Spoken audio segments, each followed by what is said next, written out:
is TPK. Brought to you by Carl? Aww. Absolutely.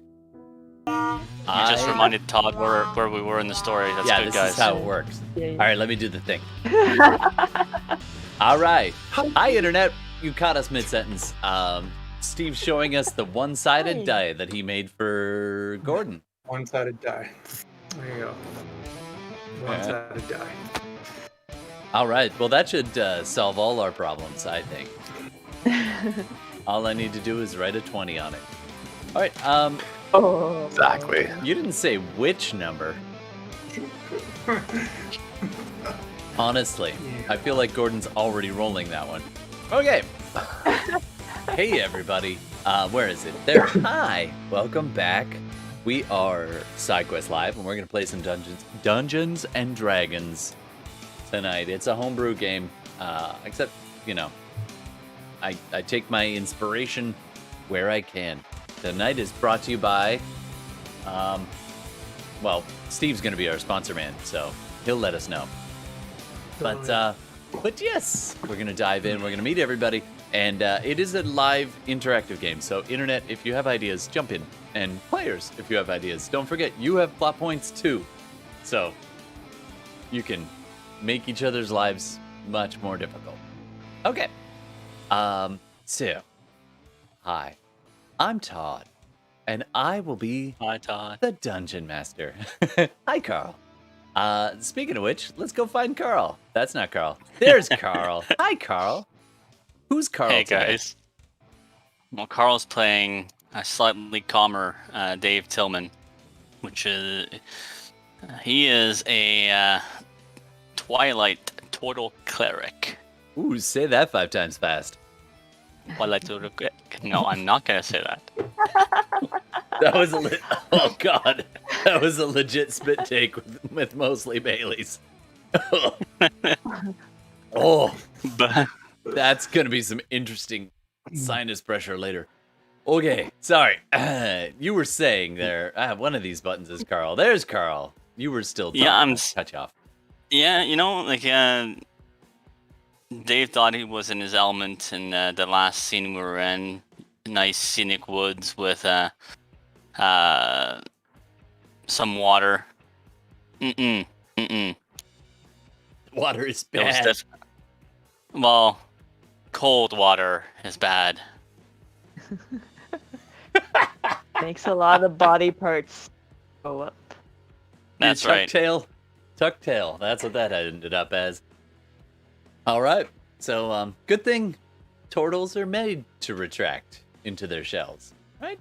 Yeah. Okay. Yes. Moving along. Let's bring it over to Steve. Hey, Steve. Who are you tonight? And how are you tonight? And, dude, I just noticed your shirt. That is lovely. My name is Inigo Montoya. Kill my father, prepare to die. My name That word, is Inigo do not think Montoya. it means what you think it means. You made my coffee wrong. Prepare to die. Yeah. All right, Gex so who are Techford, you? Well, I'm playing Gex Techford as usual, world's largest cat burglar. 62-year-old, former who knows what adventurer. Possibly he was a farmer, maybe an artisan, maybe both. Maybe an art farmazan. A farmazan? Farmazan, yeah. Yeah, making artisanal sourdoughs, you know. A fartisan. Yeah. Just don't ask him about his starter. Yeah. I No, feel like that joke he's- was owed to 2020. Anyway, let's keep going. Sorry. Yeah. No, that's it. All right. He's in the middle of it, in the thick of it right now, right? In the thick. All right. And we already did David. Gordon! Gordon, you've had an interesting journey. Tell us a little about it. Well, you know, currently with the team and trying to work on some trust issues. I mean, are you with the team? Are you? Yeah, not Rook. I'm with the team. I mean, I'm here. Your physical presence doesn't mean a thing. You keep telling yourself that. Don't love the one you love the one you're with. Wait, you're not Rook. All right, so instead of Rook, you are Vostlo. Yes. a Doppleganger who was inserted into the party by yours truly. All right, I forget. I saw a meme about this, and that's kind of one of the things that inspired this whole thing. I was like, I'm sorry, I have to follow the meme. All right, and anything else you want to say? Vostlo's greatest secret, your greatest hope, your mild inconvenience. To turn into something pretty. Oh, this so burns, eh? Yeah, that's fair. Be like, he went from bluish gray kind of creature to angsty undead preteen. No, not preteen, but like teenager. 18-year-old or Yeah. teenager. Yeah. And then and now he's lost in the woods with a whole bunch of really weird adventurers risking his life for whatever he needs to. All right, cool. All right, Well, guy has to get paid, you know. there you go.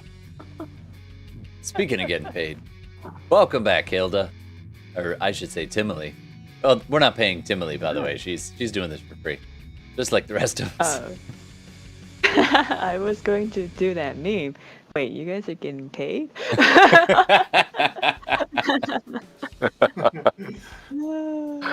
All right, I am playing Hilda, as Todd says, and I, like Dave, took a dip into this very icy pond and nearly drowned. I think there was at least a saving throw and a failed saving throw. But now we are shivering and on the banks. And apparently I've hurt not Rook's feelings. And there's Not Rook. Polly. Ooh, I should just put that as the title of his Not name tag. Not Rook. Yeah, forget, what was it? Boslo. Vostlo. Although Boslo sounds pretty good too. All right, and that brings us back around to Bela. Welcome back, Bela. Hey everybody! I'm so happy to be back. Are you And I had though? a nice. Are you though? I am. I am actually. I find traveling very stressful, even when it's vacation. Like vacations, I always need a vacation for my vacation. Yeah, I hear that. So I'm super glad to be back and into my regular routine, which includes D&D now. That I'm in my downtime. So yeah, I'm back. I think I missed some stuff. We'll bring I you was mostly up picking to speed. Yeah, I'm picking up that there was something discovered about Let's me check my notes. Gordon's character. Oh, I don't know. oh, you weren't here for that. Okay, Oh, okay. All I right. think I've missed something major, but hey, that's Just what a slight happens. reveal. Just a slight reveal. Now, Uh, it's funny because different people knew at different times, but it is now actually Isolde, your character, probably doesn't know what the hell is going on. Because I'm true. currently, I'm under the working belief that Todd really didn't like managing a Bloodhunter, so the solution was to just stick me into a tree and entwine me with vines, so you didn't have to play that. It's probably not Problem true, but solved. that's where my brain's gonna go with it. But yes, I'm playing Isolde. She is a fairly immature, high on herself half elf. There's a new one. And yeah, she's trying to figure her way in the world and really stumbling at it. So we'll see what happens tonight. I don't know. Awesome. And maybe she'll figure out what the news flash is. Maybe she won't. Maybe her Well- and I will remain clueless. That, you know what? method acting. That's what it's all about. Because honestly, Isolde was a crew member, Rook was their navigator, and Gex is the captain in training. And that's kind of all you picked up as they just start arguing back and forth, pulling out daggers. Gex stabbed Rook, and then Rook ran off into the forest. And now I think Gex did tell everybody that's not Rook. That is a doppelganger. Very much so. So we're gonna pick up after you've been tracking him through the woods when we come back from our title screen. Pew, pew, pew, buttons.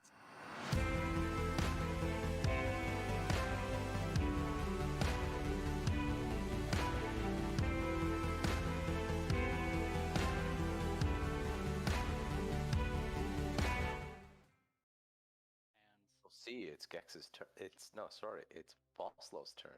Oh yes. So Vostlo is gonna definitely roll his one-sided die. I'm still trying to figure out who everybody is because I've only played a couple weeks. So No worries. That's all good. Oh, I saw this video, a documentary about a D&D game that was going on for 40 years. 40. Yeah. Yeah, that's cool. I saw a little clip of it. You find I yourselves. want to play a 40-year game. I'll wait a second. I make no promises. This is tiring. The morally ambiguous went on for like quite a while. It Was did. that, We like, did. We did good all the way 2.5 through years? the pandemic. Yeah. 56 Yeah. episodes for those who want to catch up. And the one before that with Levi was also like a good 2.5 year game too. Absolutely. All right, let's dive in. The swamping, the mountainous terrain gave way to a more forested and now swampy area as you make your way east, away from the territory governed by the black dragon Pilke. You found yourselves pressing deeper and deeper into the forest, chasing the doppelganger, on the lookout for dangers.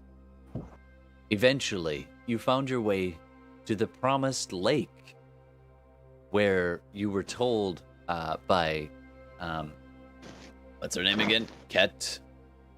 Kato, your drow guide, who's in the service of Pilke, the Black Dragon. And she guides you to this lake, getting more and more nervous as she approaches, as she leaves the protection of the massive black dragon that sent you on this mission to find the White Pearl, rumored to be at this location. When you got here, it was fairly idyllic. Massive trees, hanging vines, moss covering most of the ground, and in the center, a steaming lake. At first glance, it just seemed, you wondered perhaps the lake is hot, but as you found out later, it is incredibly salty and incredibly cold. As you watched the lake and kept your eyes open for your doppelganger, who was actually probably trailing you at this point, having doubled back and naturally crit a roll on the stealth check, like every other goddamn check that Gordon made that game. You saw a creature, a woman, naked, vibrant green skin, moss-covered hair, almost an elf, a little bit larger, a little bit taller, and naked and walking through the forest, interacting with a tree that moved and responded to her very slowly, a smaller tree. As you approached, Gex sat down to summon his new familiar, a new form of familiar, and the rest of you decided to press on without waiting. And you walked up to this strange woman in the forest who shyly took shelter behind the tree. And eventually, you got a little closer, and then suddenly she reacted in fear, if I remember correctly. Vostlo, sheltering near a massive tree, watching this all go down. Tillman and Hilda trying to swim into the lake to seek this pearl, rumored to be at the bottom, only to discover that the water was so cold it caused them to lose their breath and almost drowned in the effort. The Isolde, the young half-elf running forward to assist them, immediately entangled by this strange nymph-like dryad creature, the woman, on the shore. And then this incredibly massive tree that was hiding Vostlo, observing all of this go down, suddenly springing to life, approaching those who were struggling to the edge of the water in these massive trunk legs, just... And that's where we left off last game. Let's say we've got a brief moment before you drop back into any kind of initiative order, if that is required. What do you want to do? Oof. Recover my breath. Do a Constitution Tillman's saving definitely throw not for diving me. in.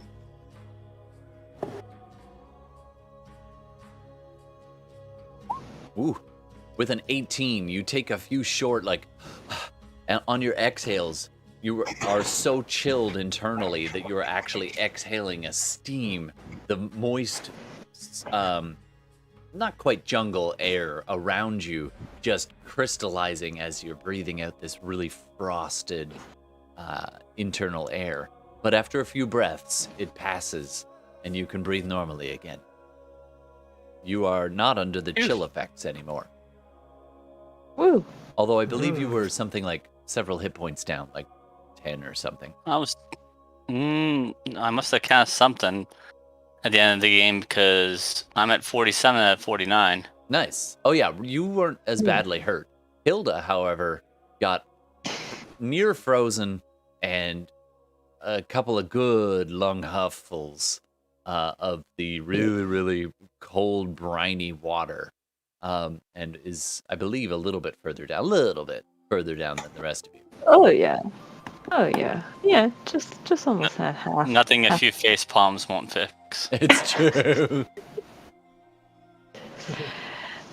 The card may use face palms to indicate shame, but we use face palms for healing. That's right. We heal in our shame. I think Hilda would probably similarly try to stop shivering. All right. I'm gonna assume because she is covered in the crystallization. Oh yeah, of all the salt. briny salt on the outer layer of your skin is actually almost crusted hard. Go ahead and do a Constitution saving throw, please. Not using the online dice because they fucked me up last time.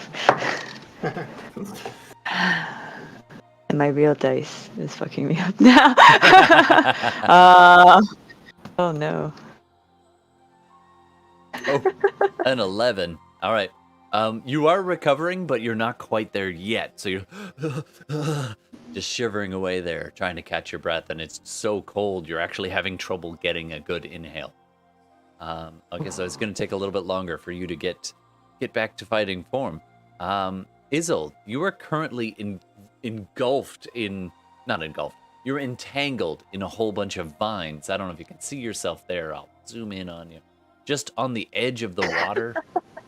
You had gone to try to help your friends, and the dryad just entangled you right up there. So you are almost totally enveloped in vines. What do you want to do?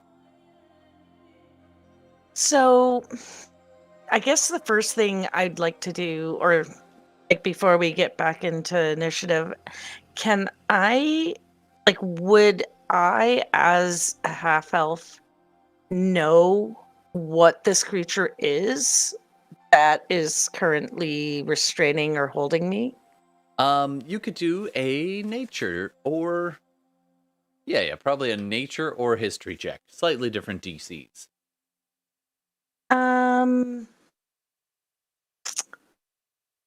What I recall was that she like poked you, and you like created a wound, and from that. Oh yeah. Yeah. That was just flavor though. She like jabbed you with a pointy finger, and it just left a tiny little dot that then burgeoned out into a massive entanglement of vines, which is partly. I'm gonna anchored to do your history.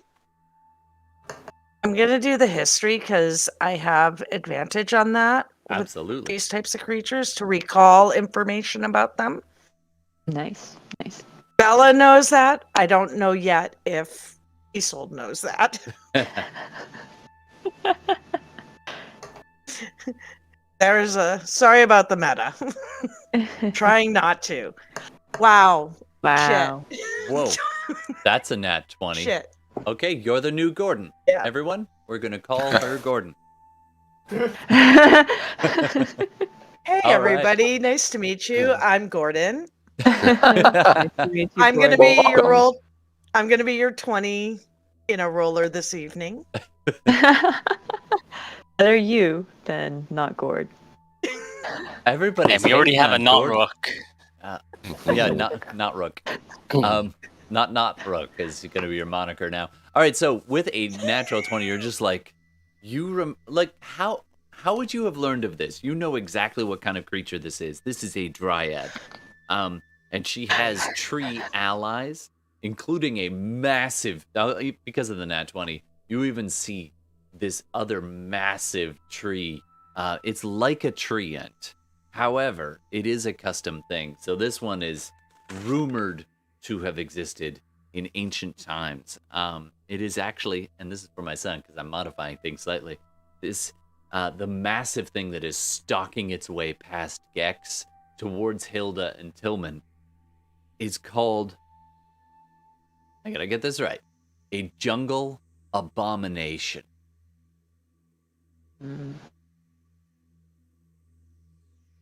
All right. The Dryad, however, you've got a fairly good idea that they are protectors of the forest and sometimes of certain realms. You also know that they will often be shy unless they are kind of triggered. They are they're primed to defend their forest, but also sometimes they can be not in the service of other creatures, but they have been known to make allies who share a common goal with them. Yeah, so I feel like I'm still learning, and I probably left too soon from home, given no choice, but I feel like the matron who was teaching me the ways of our kind of, people would have taught me about this because like fae and undead and those types of creatures are kind of we're honed into. So that's how I feel like I probably would have known Awesome. this detail. Absolutely. With I'll that, tell you what, though, even with a natural 20, you what languages do you speak?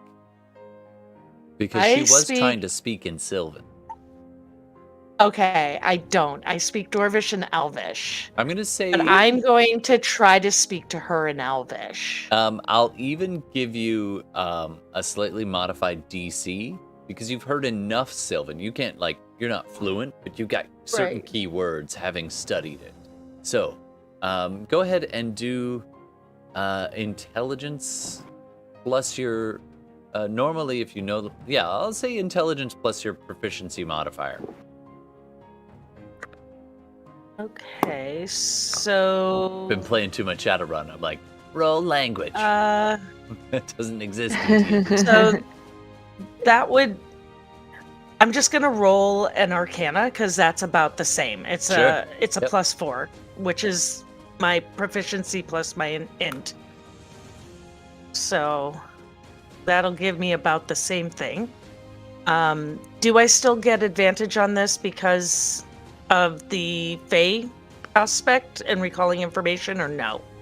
Is this I'm going to say completely either different? proficiency or advantage, not both. If you knew Or- Sylvan, I okay, would let you I'll roll go with the advantage. normal roll. Okay. All right, I'll go with a normal roll. I don't. Ooh. We got Well- the highs, we got the lows. You are no longer the not Rook. From Gordon to Carl. See, Gordon, there are two numbers. Yeah. That is a natural. That is In 5 minutes' time. Ah, how the mighty have fallen. You turn to her and you say something. You're like, I know what to say here.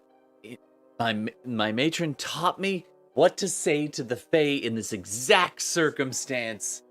And you say it. And everything stops. Even the tree ant pauses, or the jungle abomination pauses and turns its head towards you. And the dryad turns around with this look like,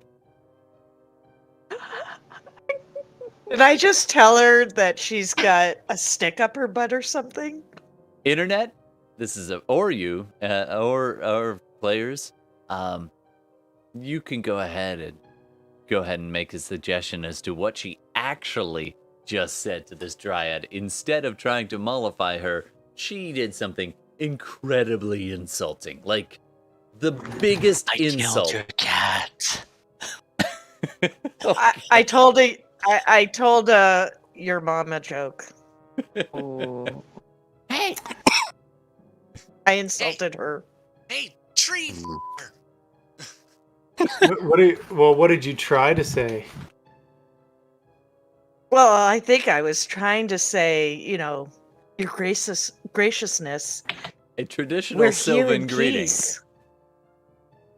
We're here in peace. We mean you and these wonderful trees no harm. But I said something Much, Very much different. worse.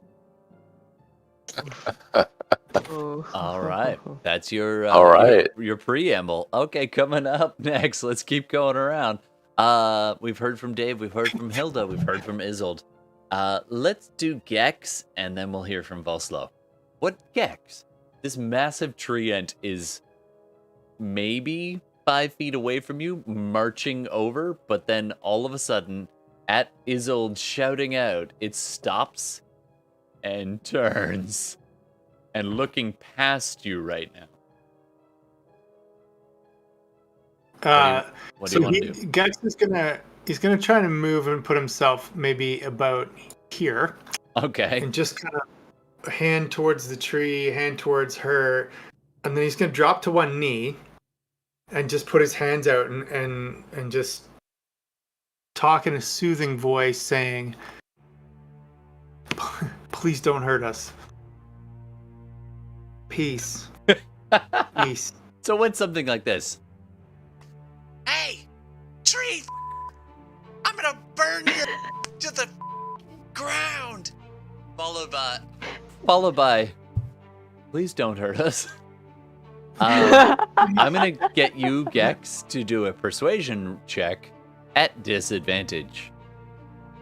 What is my plus one? It's like the anti-help.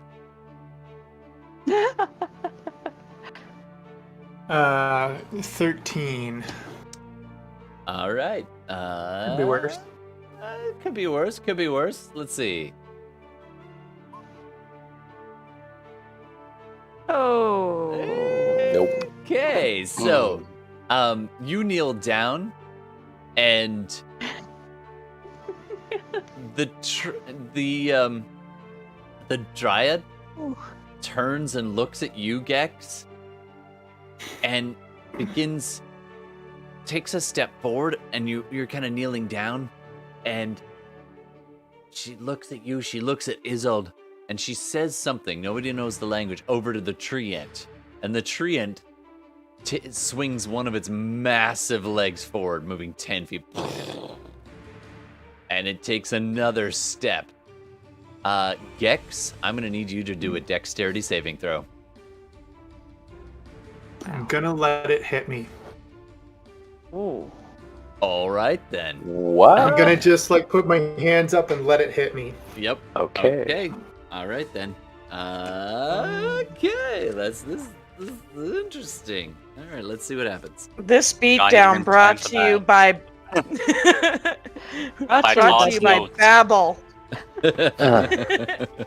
Okay, so When broccoli hits back. all right, that is going to be. You're just taking it. Yeah. Oof. Ouch. I don't even know, but ouch.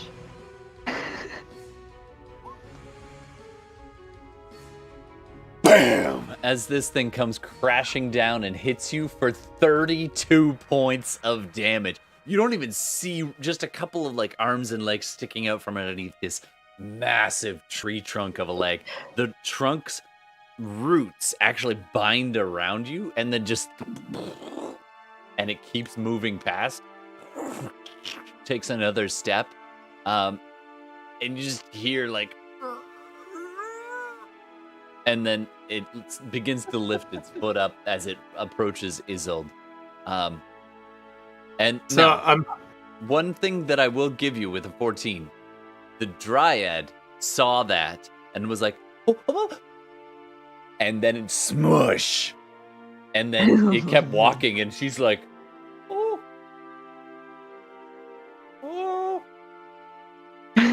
Interpret that how you will. Okay. Well, Oh. my only question is I believe I can apply uncanny dodge and have that, but Sure. You know what? I'll That's accept that. kinda- As you're like, I'm gonna take it, and then it starts to stomp you down, and you're just like, roll. Yep. Go ahead and half that. So then, in You only his, get half squashed. yeah, in his bleeding state, I'm sure he's looking quite disheveled and bloody at the moment. He'll just kind of turn to her I'm and go. picturing something out of a Bugs Bunny cartoon. He's just like, stop, please. You are prone as well, by the way. You're just yeah, please. yeah. And Just she's gonna keep looking at the dryad. all right, and you lock eyes with her, and there's a do an insight check.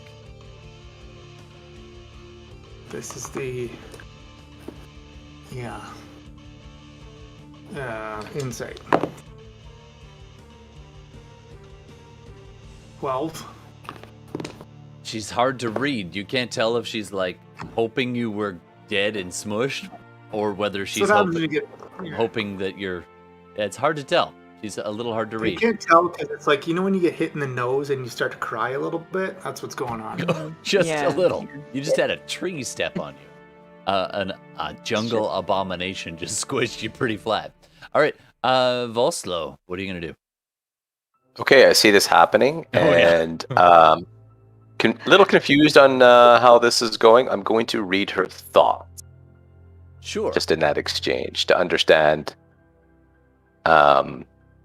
what is she trying to do at this point, and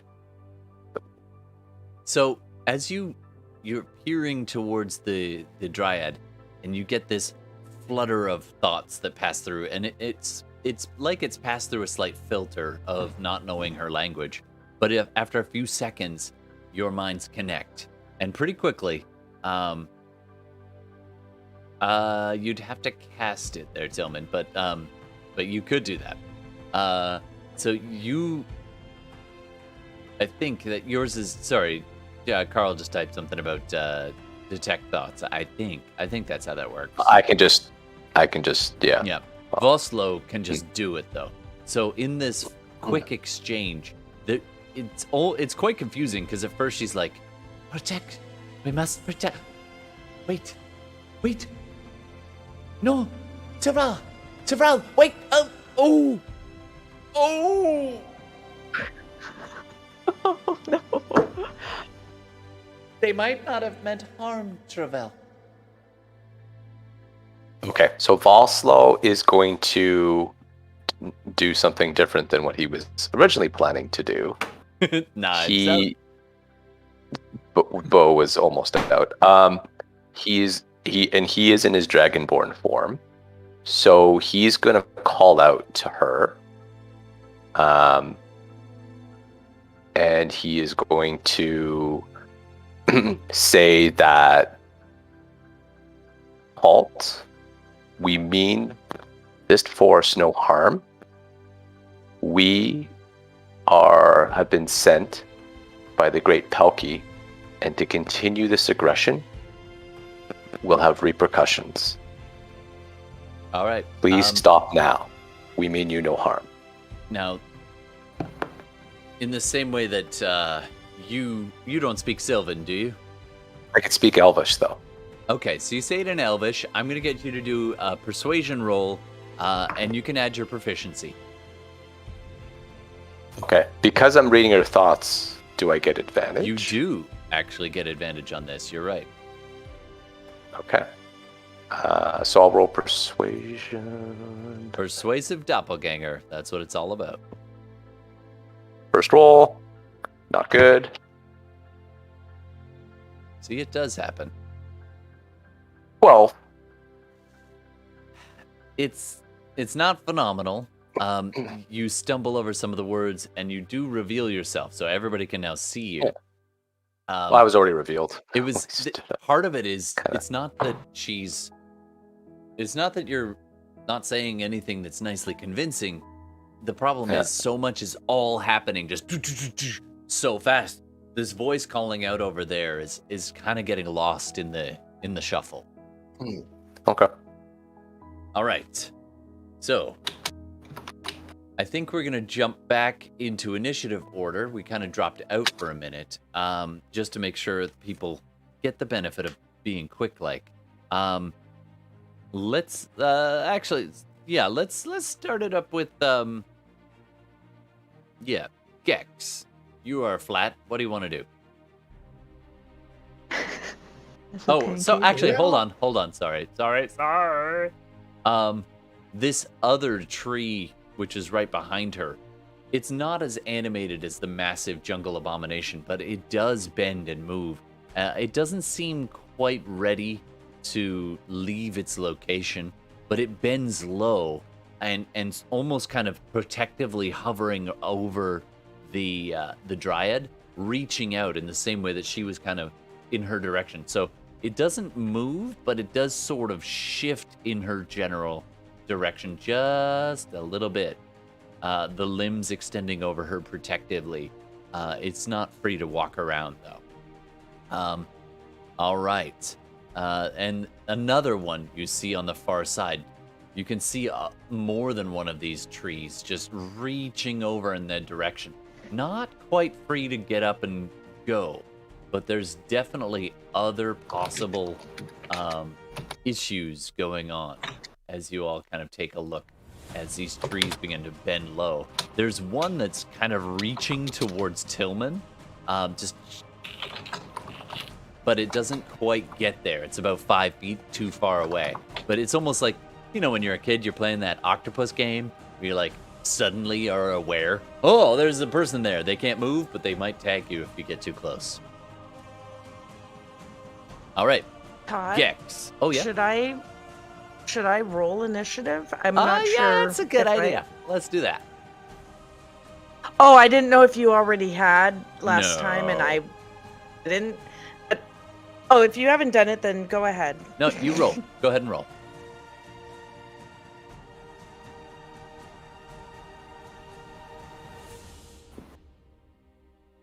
Wow. Wasn't. Oh, that. Wow. Okay. Isolde. He's doing the pendulum tonight. Isolde with a 20. Sorry, a 25. Yeah. It's your turn. What do you want to do? You are currently entangled.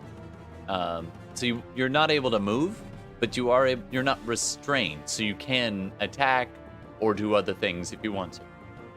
Your movement is 0. No, I don't think I'm gonna. Don't think I would do that. I just want to check one feature that I have to see if I have it yet. I might not. No, I don't think I do. Okay. I'm actually not going to attack. I'm going to try to free myself. All right. You can do either acrobatics or strength. Yeah, I think that's the case. Actually, I think it's a strength check, technically. Let me double check that. So athletics. Let me double check that. Sorry, I should probably have looked this up earlier, but just a moment. It's an entangle spell. Strength saving throw. Oh, strength check, actually. Just straight up strength to try and pull your way out as the vines are just twisting across. Just your eyes and your mouth kind of peeking out in a few places, and you got like one arm free. Well, here goes nothing. Holy crap! Oh wow. It's not a pendulum in the Wow. All right, 19. that's a 19. I All right. rolled well. Yeah, that saves. So you pull and twist, and just something within you just brings out that you don't like being restrained and tied in this way, and you're just like pulling yourself, ripping whole chunks of vine out. As they pull out of the ground and their support structure, they begin to wither almost immediately into dry husks that just kind of fall away. You are no longer restrained. You can move. You got your bonus action if you want. What do you want to do? First, I want to get out of there. I'm So, gonna go. You are base to base with this massive jungle abomination. Tree. Yeah. So if you move too far, you will leave its range. You are sandwiched in Right. between. And it's one of those, like, you rock backwards and your heels are on the edge of this super cold, frozen brine. Not frozen, but like liquid, briny, Yeah. super cold lake. And it is just pinning you in. There's a small stretch of land. But if you don't leave its range, you won't trigger attack of opportunity. Did I understand what? I forget what Gordon's character's name is now. Not Rook. Not Rook. Okay. No, right. Did I understand what not Rook said Oh, yeah. in You speak Elven. Elvish? Yep. Yeah. You got that by default. So I would have an idea that he is trying not to escalate. Yeah, you would have that So impression, I think. I'm just gonna hold where I am and try not to look intimidating, which she really doesn't. I think considering you're next to a almost like better part of a 70-foot tall tree creature with glowing Yeah. reddish eyes and a mouth that is just hanging open in this terrifying, slotted, jagged maw. I said it. Can I said just maw. be like, don't hurt me, please? But this time in Elvish, not Sure. in Sylvan. All right. I think I got the idea that I fucked up. Go ahead and do a persuasion check. Keep in mind, it's you screwed up pretty bad last time. So in the social encounters, you got to move it quite a bit on that whole like hostile, neutral, friendly. Ooh, an 8 is not going to seem to have much effect, unfortunately. You are saying things, but they don't seem to be swaying this massive, terrifying creature as it bears down on you. Great. All right. Next up, Gex. The the Dryad is a little over 5 feet away from you. And you are prone. What do you want to do? He's just gonna sit up and kind of like wipe the blood off his face and look at it, and then look at her and go, "Can we stop now? Please." Not even trying to like imagine they can speak each other's language. Absolutely. Roll persuasion again. Unless you want to do a deception. No. He's being honest here in this moment. 17. Very middling of him. Also 17. All right. Oh, man. She looks at you, and the two of you lock eyes. And even though she doesn't seem to speak the same language as you, it's pretty universal when someone wants to back down, even if they're hurt, even if they're in the blood is high, and the de-escalation seems to be sinking through, and she doesn't seem to speak common. But she kind of gives a nod and leans over and extends this long willowy arm, which seems to stretch a little further than normal. And she reaches her hand out to you. You're still kind of a little far apart, so there's probably a good 2 feet still between your hands. Did you sat up? You can get up if you want to, or are you going to stay kind of prone? I'll kind of halfway get up and like let her take my hand. Sure. So you spend half your movement getting up, and you just scoot a little closer, timidly, kind of reaching towards her. And your hands then touch, and she pulls you. Her grip is incredible. It's like she looks like she would just kind of bend and break. She's so willowy and but her grip is firm, and her fingers tend to wrap around yours, almost in the way that vines kind of reminds you of vines twirling around a larger stick, and there's something very cool to the touch, but invigorating. It's almost a strange like a deep breath of cool air on your fingertips, if that makes any sense. So she pulls you the rest of the way up and pulls you in close. You're almost eye to eye, and she is tall. She's almost as tall as you are, as she looks up at you with these brilliant green eyes. I'll just look at her and I'll just try to like be as calm as possible and kind of point at the tree and raise an eyebrow, like without letting go of her hand. Not like I'm gonna grip it, but I'm not gonna pull my hand away. Just keep it out there. Yeah. All right. And she kind of gives this nod and looks towards us, and then it's kind of like this moment of peace and still, and then she turns her head and then shouts like a mom telling off her kids at a distance. She's like, and you can't understand the words, but it's like, hey, listen to me. And she kind of waves her free hand towards the creature, and the abomination rears up, and like poor Isolde's just trying to like you close your eyes expecting it, and then it just freezes.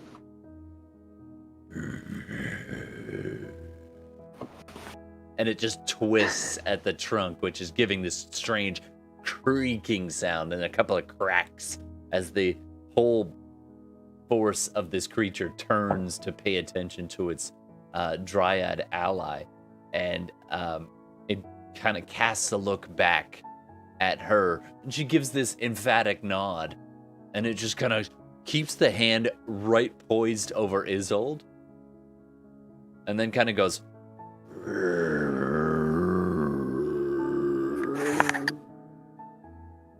And yeah, and the air, Does it got tree breath? it is super super hot, moist, moldy stench, and yet inside of this creature is this intensive fire sensation, as though it's almost like the roots of a tree are on fire. So it's definitely got this sense of power, arcane, and then the low rumble and growl kind of turns into this strange multi-octave fluting sound, and there's this echoing around the forest, and you see those 3 trees that were reaching to help suddenly kind of give themselves a shake and just uproot one of their legs and uproot another, and the tree trunk splits. So now there are 3 of these other trees that are now free to move, and they begin closing on the party. And Tillman, the nearest one is to you, and it was 5 feet away, and then it just pulls up its feet, takes 2 steps forward, and just looming over you, just threateningly. And then it pauses with these massive tree limbs aimed down at you like daggers. And Hilda, you come to, and this other one closes ranks and is getting pretty close to you, reaching out. It's like horror show level. And the one that's behind the tree end kind of twists itself loose and actually does lovingly embrace the dryad and just begins to wrap around her, and encompassing Gex as well, as these branches loom around it and then begin to pull it up. And that's their turn. Okay, coming up next, Tillman. So I cast command and tell the closest tree to flee. Nice. All right. Wisdom saving throw. What's your DC? 14. That is a 7. The tree's just like... If a tree could hiss and growl, it's more just this creaking. And then you say... What do you say to this thing to tell it to get away? Bake like a tree and leaf. I have matches. And it just... And suddenly it stands up its full height, and we'll see what happens in just a second, because it takes effect on its turn. All right, Vostlo. It does seem to have taken effect, though. So is the dryad still there, like within, like It is. or is it like encompassed? It's... I mean, you can see it through the branches and Gex. And the branches are actually kind of pulling them together as though it's scooping in to scoop them both up. And so they're kind of forced together in almost this awkward embrace as the tree pulls them both in. But you can see them both. Okay, so with things a little bit more calmer, I'll say it again to her. That we are here at the to mean you no harm, at the behest of Pelkey. Okay, I'm gonna give you another persuasion check, please. Ooh.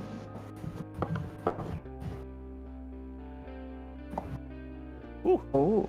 There's those rolls, Gordon's 19. Double 19. Wow. It's not just one. Double but 19. 2. So you walk But forward. 2. Go ahead and describe your current form.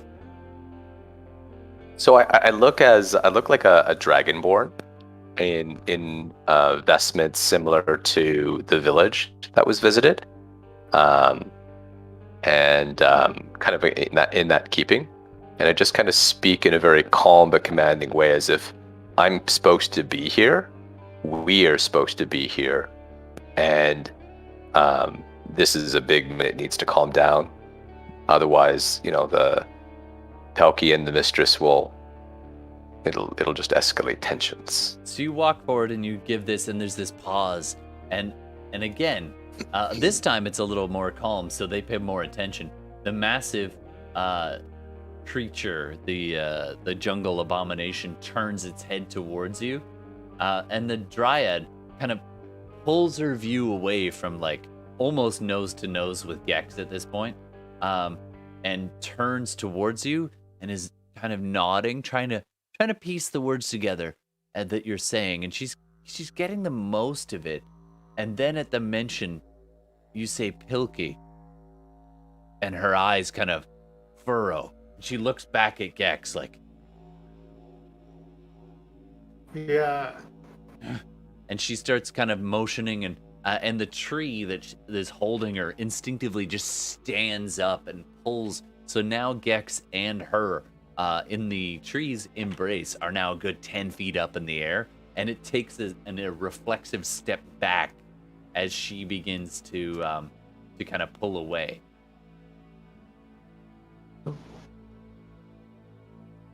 So it did have an effect, but not necessarily the one that you intended. Mm-hmm. And the Dryad kind of looks at Gex, and then looks at the others, and then looks back at not Rook, at Vostlo, and then says something. And she's using more Elvish style words, but it's still through language barrier. Let's see how she does. 16. Okay, so she's able to put together a sentence that's in Sylvan. It's adjacent to Elvish, so she's able to make her intention known. As she's like, no, Pilkey,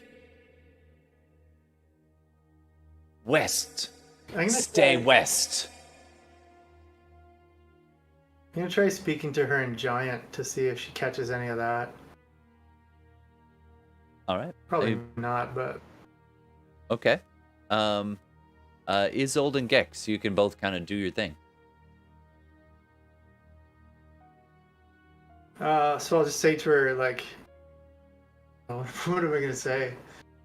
I'll say it's okay. We're not gonna fight. Thank you for stopping. And I've clearly gotten the understanding that I messed up. Like, my Sylvan was shite. Yeah. Right? Okay.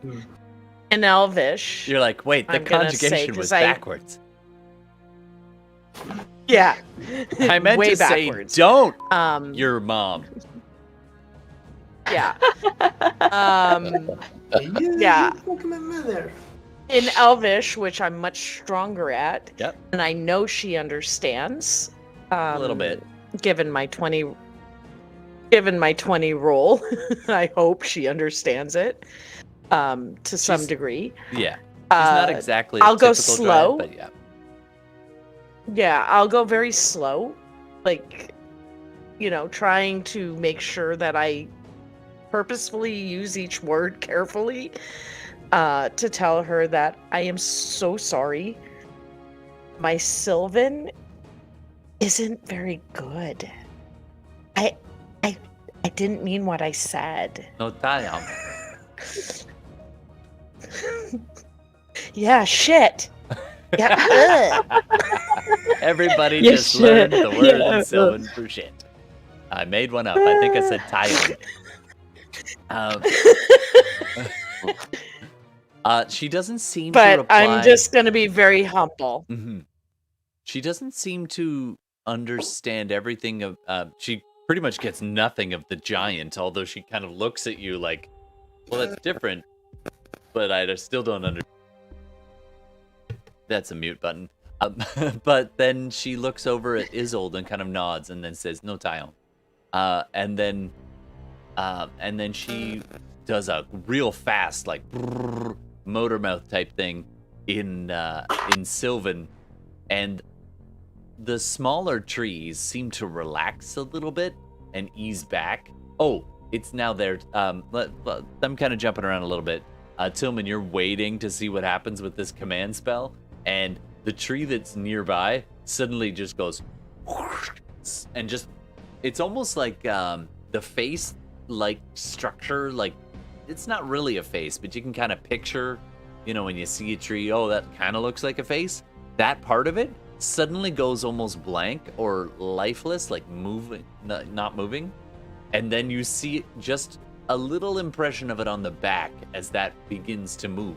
It's like its face suddenly went from one side to the other, and the whole thing just goes boom, boom, boom, boom, taking many running steps back, and it covers the distance very quickly. If you want the attack of opportunity, you could take it. Either you or Hilda were within range. No. Aww. Definitely. He's not. take it back. He's not exactly sure what's happening.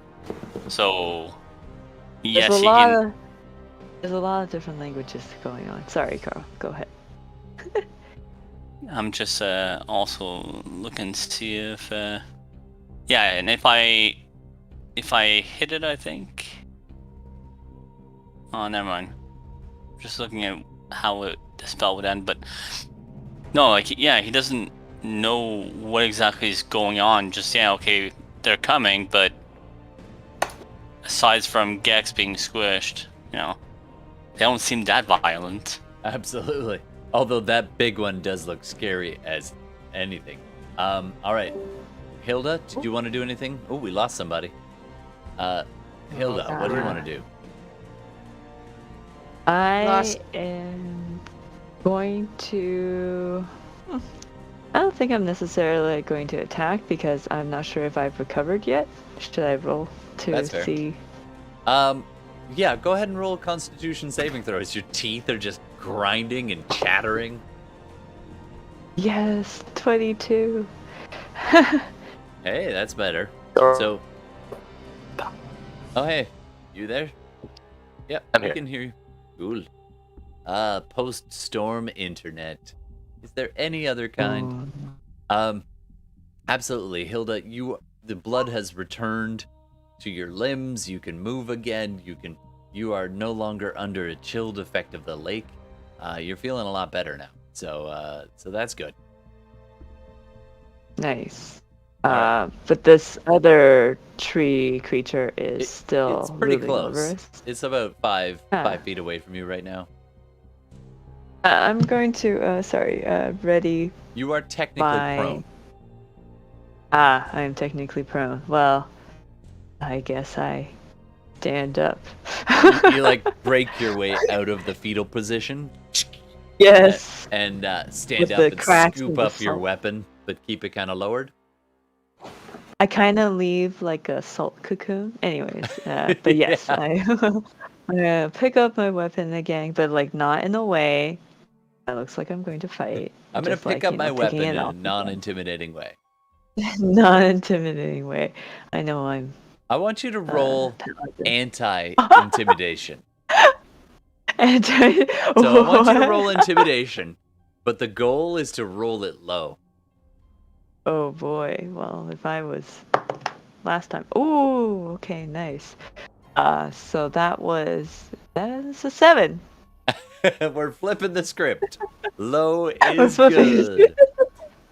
All Low right. is good. So low is good. You got yourself a 7. So you pick up your weapon casual. You arm yourself casual. All right. So Yeah. there's this weird standoff now as they seem to be willing to let you kind of gather together again. And the tree that is near Tillman and Hilda almost kind of shuffles you, kind of like corralling you with its limbs, moving you slowly this way if you will let it. It's kind of like corralling you inwards. It's funny because Tillman, as you're being kind of corralled in, you look out into the kind of forested area. You can't even tell which of the trees it was that was animated. It's just all trees around you now. And a few of them are moving around like they want to murderate you. Although they seem to have pressed pause on the immediate murderous effects. The massive tree sorry, I keep saying that wrong. I'm sorry for Will.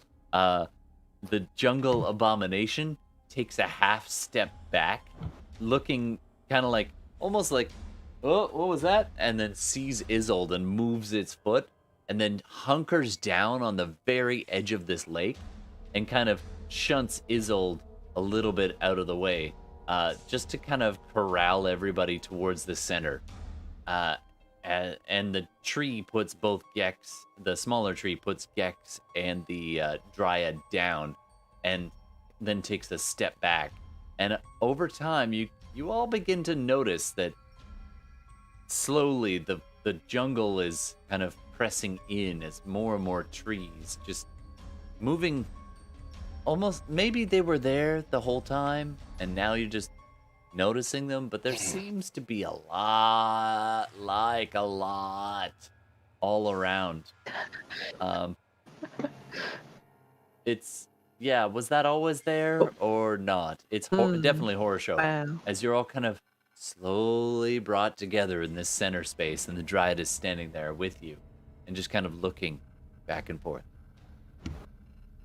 What do you want to do? What I'm going to try to say in Elvish is, what I'm trying to say is, I feel like we are from Isolde far away. would kind of look at Gex when she's sort of corralled over there and just be like, sorry.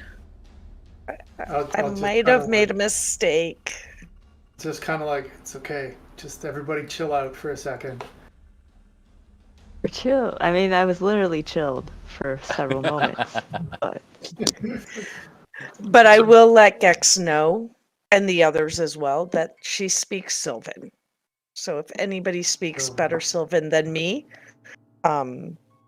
should probably try this, not me. no. I guess in Elvish, what I'm trying to say is, what we're trying to say is that we are adventurers from far away. I think Hilda Hold on. would try to apologize to the druid in any way. I think Gord was saying something, but I don't know if. Oh, maybe the internet. can you guys hear me? Yeah, we I can hear you, but I can hear you. Okay. I can't hear him either. Oh, I weird. can't. Okay, maybe I should go out and come back in. No, that's No, let's I just can- No. Weird. I Weird. can't hear him either. Weird. internet. Okay, hold on. is- Let me go out and come back in. Sure. Hold on. Yes, that would explain why people were talking over him. I'm like, Yeah, I just oh. thought you were all like super eager to jump in. Yeah. No. You, No, I literally can't hear him. Yeah, I can't see or hear Gord. Okay, try it again. can you hear me now? I knew He's that was. just Sorry. Can you hear me now? Weird. his I can hear you, screen Gordon. is just like a loading Nope. thought. Girls, try right-clicking on him and like mute him and unmute him, user volume him, see if that helps. Is he talking? No, yeah. keep talking. I'm talking. There he is. Oh, Oh. I hear him. Can you hear me? You heard him? All right. Yes. Yes. Hey. I can't see you, but I can hear you. Now. Okay. All right.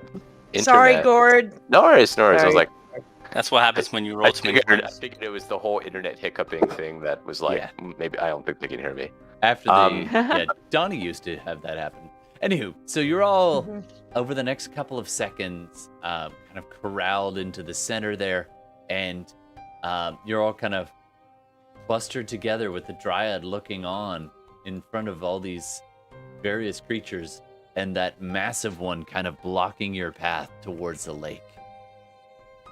So what I was trying to say is we are adventurers from far away. Gex is going to interrupt him for real this time and Yeah. say, that guy does not speak for us. I'm not telling the Sylvan that, or the Dryad that, but I'm saying it to the rest of us. He can't be the one speaking for us right now. One of us has to be speaking for us right now. That is a quasi-super liar. And are you saying that in Elvish or Common? No, I'm saying that in common. And the Dryad looks Fine, on man. like, what? I'll step up. I'll speak. Okay, we're doomed. We're doomed. As Okay. I was saying, we've come from far away and traveled through the lands of No, but like Pelkey. seriously, dude, shut up. And I say that in Elvish. I don't know what And we he's mean you saying. no harm. I don't trust what he's saying. I say in Common, I said we mean her no harm. Yeah, I still don't care because I totally don't even trust you. As the trees begin to press in and corral you into a smaller and smaller area in the middle, and it seems like the call that Jungle Abomination sent out is gathering more and more and awakening more and more of the forest. As you all kind of notice this, you're now in a bit of a clearing in amongst all these trees on the edge of this lake.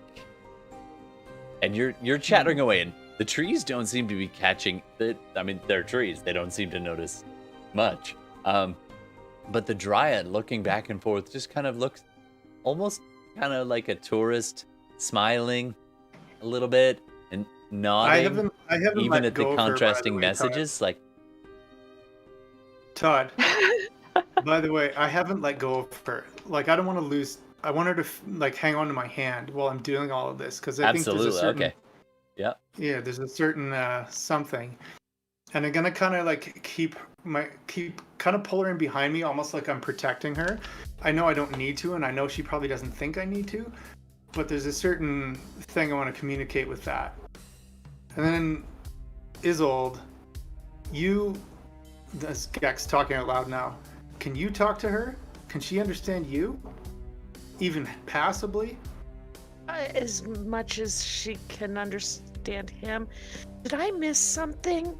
Has something happened? That's not Rook, remember? Huh? No. That's a doppelganger. He What? locked Rook up somewhere and stole him from us. Does that even look like Rook? Like, does No, that it look doesn't like look like Rook? That's a Dragonborn dragonborn. Shape-shifting shapeshifter who shapeshifted several times. We cannot. None of them were pretty. I'm so confused. I know. Isolde, focus on me for a second. Focus. I need you to tell Okay. this. I need you to tell this dryad here.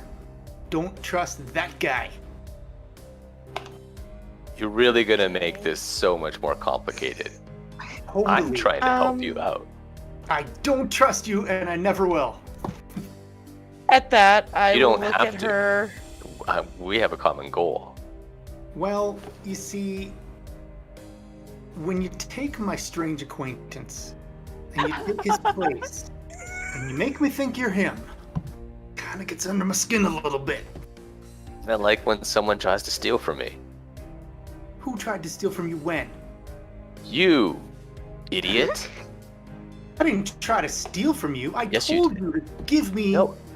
the. You Frickin' did try to golden steal from gold. us. What do you think you were doing? You didn't think we didn't know what you were doing? That was just a bit of fun. The triad must be like. Yeah, I call that stealing. Stealer. Well, you thief. while they're having So- this so if you conversation, think this is like a fair turnabout, I think you overcompensated a little. You know what? Oh my Here. Here's your coin purse back. Give me my friend. clink, the coins hit the ground between. As these We don't have massive your friend. trees are now. So yeah, we're all towering like, around. here we are arguing, and they're coming on top of us. We're like, Now So much I've made arguing, they you step whole. back. You gotta make me whole. You bump into a tree trunk, Tillman. Oh, sorry. Yeah, no problem, man. No problem, man. all I Bless you. say to her, based on all of that, is I just look at her and say, "We really aren't here to hurt you. My Sylvan is shite, and he's our leader. Listen to him." Go ahead and roll either intelligence plus perception or persuasion, whichever one you prefer.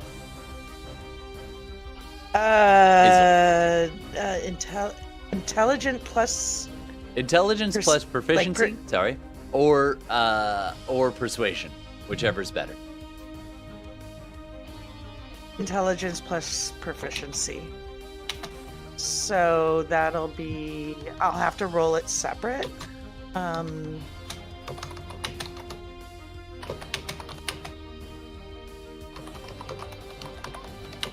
18. Not bad. All right. So Very good. she seems to be getting most of this, and she echoes. She's like, yeah, shite.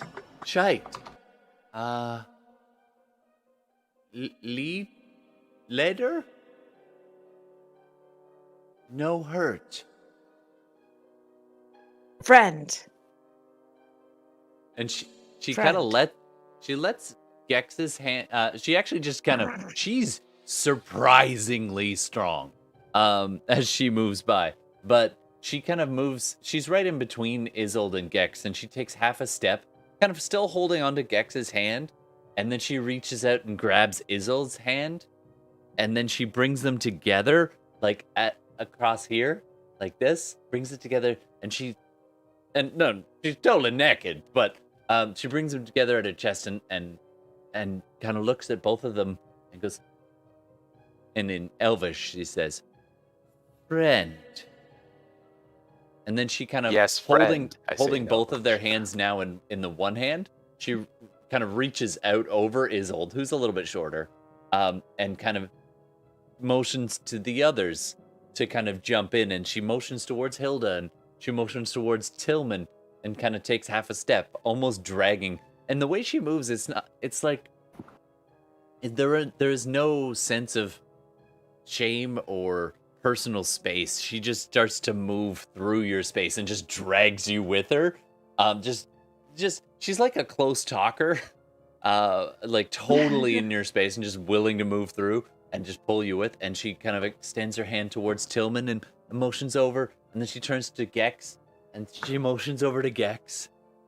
Sorry, not Gex. She motions over to Rook, or well, the Dragonborn. Not Rook. Not Rook. Really She's not like- Rook. Doesn't even look like him right now. And I love Friend? group hugs, man. Tillman And I just piles in. yeah. Oh, this is a group hug. I'm gonna look at Gex and say, "It worked. She's a But- friend." Yeah. But you guys, the real strange acquaintances, just follow my lead here. You can whisper that to them if you're quiet about it. You can do a stealth Yeah. check if you want. Okay. I'll try to stealthily say that. 25 altogether. Ooh, it's quite a quiet whisper. You're pretty sure they heard. All right. So, Vostlo is It's so kind of left out of stealthy this that group we hug at the can't moment. catch it. Do you want to press in, or are you going Oh. to stay on the edge? I'm gonna stay on the edge. And she's been gathering people in, and the big tree behind one, not the huge one, but the tree she originally was kind of cuddling with, also hunkers down and like starts to embrace and pull people in, as just taking the lead from the Dryad. And now she reaches over past Rook and past Gex. That's so many names, and tries to like kind of motion towards Vostlo, and it's like, Tana. I'm just gonna shrug at her, and I'm actually gonna back off. And then she kind of Back mutters away. something. Actually, everyone except no, everybody do a perception check. How could you say no to the group hug? Everyone including Vostlo or everyone else? Yeah, Ah, Vostlo too. Fuck's sakes. It's just a higher DC for Vostlo because you're a little further back. I Is it started off Or good. is it perception or is it insight? Perception, actually. It's just, are you able to actually hear what she says? Well, okay. I mean, it makes sense. I don't speak Elvish. That's true. As you roll a 5. And a 10 for 18 Tillman. for me. Okay, you pick up on it. And Gex, you're right up there. And no, you don't speak Elven though. So you don't quite get the words, but you pick something up. And Vostlo, your hearing is 23. keen, even at this distance, with a 23. And she kind of gives this nod and looks at them all, at everyone who's kind of assembled as she's drawn you into her bosom, and looks over to Vostlo, and then kind of mumbles under her breath. And those of you who speak Elven, actually all of you pick up a one word in there for sure. Well, not Tillman or Hilda, but the rest of you hear the one word, and those who speak Elven get the whole sentence, and it is, I want you, friend, not no pilky, mistress, brother.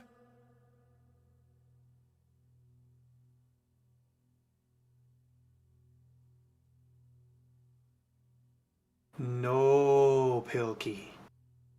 No, Pilkey. And she looks back at Gex. It's like, she gives a little nod and a half shrug. Vostlo at this point in time is going to back away and attempt to hide and move away. Okay, here's the issue. You've been ringed in by this now animated forest. You're gonna have to do a hell of a stealth check in order to try to do that. And in fact, you're gonna have to find cover, and you go try to get through, and the trees just are not letting you through. So if you want to risk, it's possible they could try to take a swing at you. I'm just saying. Well, at first he's going to be like, he's backing away, like, in peace. Yeah, you back right? up and poof, you kind of bump up against the animated forest, and it kind of slithers. This doesn't look super threatening or anything, but it's definitely alive and trying to keep you in. Yeah, so, I mean, he's disengaging. Okay. Disengaging, moving, and hiding. Okay. Make your stealth check, please. Okay.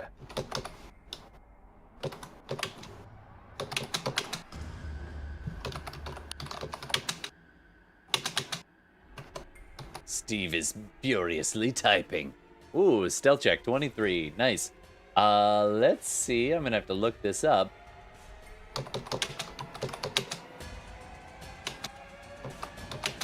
12 and a 16, and I'm going to say it's plus 2s to those. Actually, they're trees. They don't... I'll say, yeah, it's just straight roll for them. So, 12 and 16 cannot beat your 23.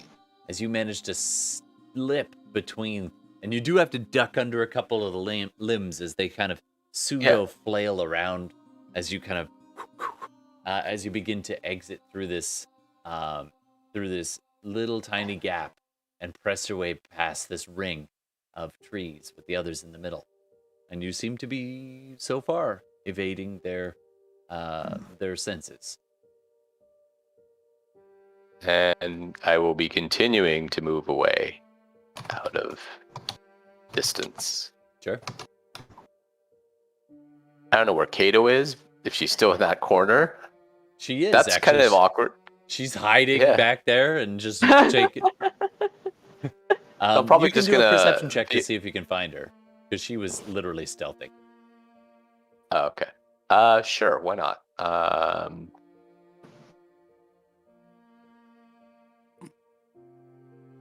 18. Let's see how good a stealther she is. She's pretty good. So you just, and I mean just, managed to pick her out. I'll just kind of sidle in and stealth right next to her. Like, And she kind of turns, and she's got a dagger out ready, and then she recognizes you. I'm going to see if she knows, like, the hand signs of a rogue. I'm just going to say, interesting, like, just, do you understand? And she does a motion of, like, this thieves guild hand signal for, who the hell are you? Because she hasn't seen you in dragonborn form. And she kind of hisses at you and says, out loud, in hand sign, I say, I'm one of the members I've shape changed with magic. And she's to like, take on this form. She motions back like, Yeah. Don't do anything funny. She kind of scoots a little away from you, but doesn't kick you out of the bunker, as it were. I shrug at her, and I say, the others are talking to the Dryad. All right. She kind of gives a nod and looks back. He does not like Pelkey. And she motions back, and she's like, she does the thieves can't signal for, yeah, no shit. As I beep needlessly there. She's just like, yeah, of course not. And then she does a quick hand sign, and you pick it up. You're proficient in thieves can't. And she's like, of course not. This is Pilkey's sister's territory. Get along? And then she does the sign for, like, sibling rivalry. He's trying to take them over to the other side, like to join the sisters' side. And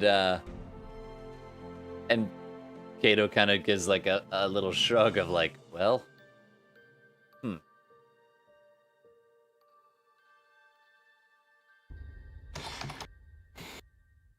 All right. Back with the rest of the group as the Dryad gives you really way too long a hug. It's just, there's social conventions about these things. And she's a stranger Tillman's to you. unaware. Yeah. Tillman's just in it to win it. Just Everybody else, it's just long. It's just a really long hug.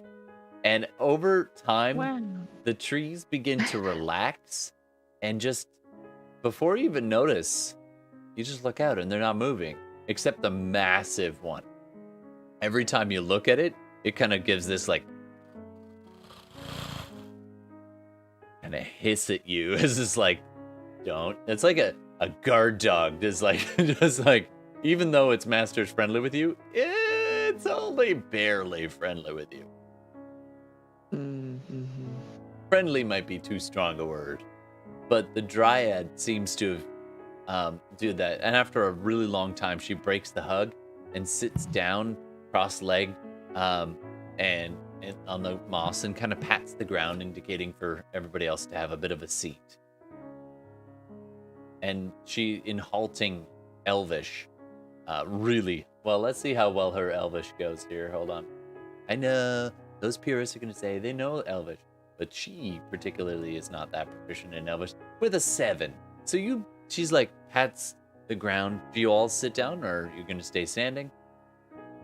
Yeah, I'm gonna sit down with her, and I'm gonna try doing my. I'm gonna try a trick here with her. Not a trick, but I'm gonna try a little show and tell. How to win Dryads and influence people? Exactly. Well, just technically, keep it in your pants. She's all Yes. show. Just saying. There is no filter. Gordon, listen, no, you can't get in someone's pants when they're not wearing any. Good point. So, I'm gonna try something here, and Isolde, if you can help with the odd word here and there, maybe, but let me mostly do this in pictures. So, I'm going to use this little trick here, creating a little illusion, and I'm going to do it small. Are you small doing enough that minor illusion or prestidigitation? Minor illusion, which Nice. I can do like an unlimited number of times. Totally. Yeah. You make a little diorama. Yeah. Exactly. The first one I'm going to do is Gex and Rook in town. And Gex and Rook are going to have their arms around each other, and they're going to be smiling. And she is loving this. She's just like, she claps Ooh, excitedly, and she gasps, and she Rook. hugs. She grabs Hilda and just hugs her in almost like a headlock. And she's just super excited. And Isolde on the other side. And she just kind of scoots around so that she's now between Isolde and Hilda, and just pulls them in. And Tillman, you're just kind of out the way there. just beside them. As she's putting on observing a little puppet show by Gex as he's just standing there. Right. Dota. Very C3PO. So I'm gonna make sure I have my back to like where not Rook retreated to. Yeah, he's muted, which is perfect. Stay muted. I'm pretty sure I'm really far away now, Yeah, right? yeah. Like we're way over. But I don't You're want fairly to. far. You can Gex is probably being extra you careful can do a here. perception check to see if you can still see them Yeah. from where you are, but probably be hard to hear. So Gex is being extra careful here. He's doing this little puppet show down here, right? So there's Gex and the actual Rook, arm around each other, and then in will come Hilda. The next picture will be like Hilda And the Dryad points with them- excitedly to Hilda, like she suddenly recognizes, Tillman. looks at Hilda, and is just like, "It's you!" Yeah, that. Yeah, and then yeah. Tillman, and then Isolde will be in there, even though that never actually happened. But they'll all be there. Now I'll she be like smiling. pulls her willowy knees up to her chest and is like Yeah. hugging herself, just enjoying the show. And then it'll just be Gex and Rook again, just them standing there. And then Gex is gonna go like look at something in a market, and Rook's gonna turn the other way. And then the picture will focus over on Rook. And then a gray figure will come up, kind of faceless, and will like grab Rook and make him disappear. And then the gray figure will turn into Rook. And then Gex will turn back around, and Rook and the gray figure will see each other, and they'll put their arms back around each other. But this time, the gray figure who's become Rook will kind of reach around and pull an orb out of Gex's pocket, swing it around and put it in his own. And Gex doesn't notice. And then the whole team again. All the strange acquaintances again. And then they'll be on a boat all together. And then they'll be on an island all together. And then Rook will get separated, and the picture will follow Rook. And then Rook, not Rook, will change into a dragonborn, as we saw him last. And then he'll disappear, and then we'll all be here.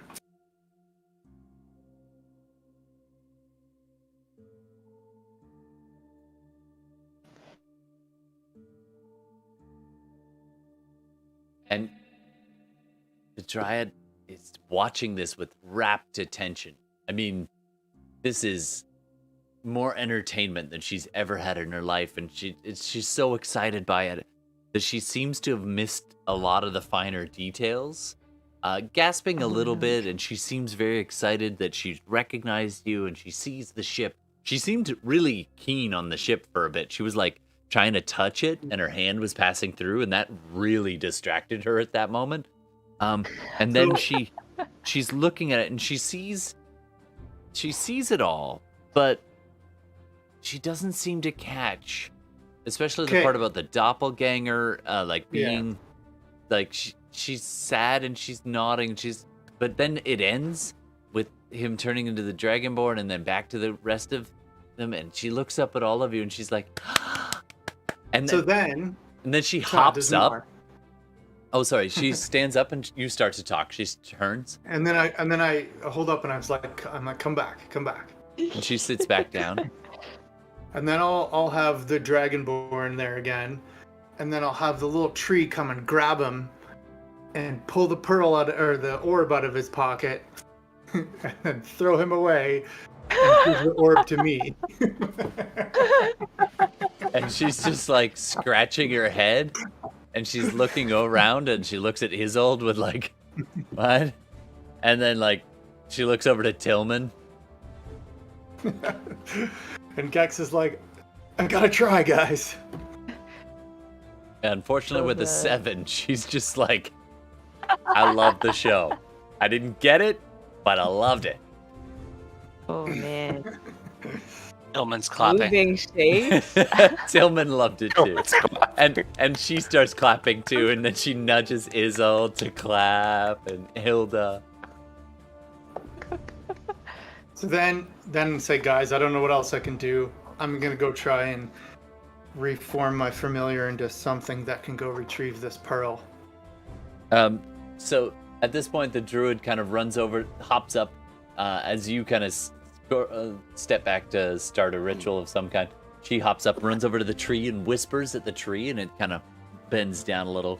And then the tree that she's near just suddenly kind of the branch moves lower, and then she reaches up and pulls off this sprig of almost like grapes. And she comes over and she gives a few to each of you. As she and it takes you a few seconds, but you've seen this sort of magic before. She takes one of them and she goes, eat, and she eats one herself and rubs her tummy. I'll Oh, you would. yeah, I'll follow suit with her. Nice. What about you, Tillman? Gex?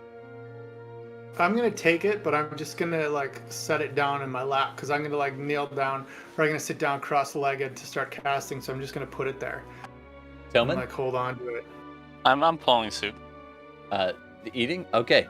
I'm gonna get everyone who ate this thing do a constitution. I'm kidding. It's good berry. It's fine. That would have been a great fake out. I mean, it's good for the druid, but it's maybe not try it. So I guess maybe over back to me and Kato. I'm actually going to transform back into Rook Okay. Not Rook And- is back to not Rook. and read her thoughts and start signing again, saying, "Do you recognize me now?" Kato obviously does, yeah.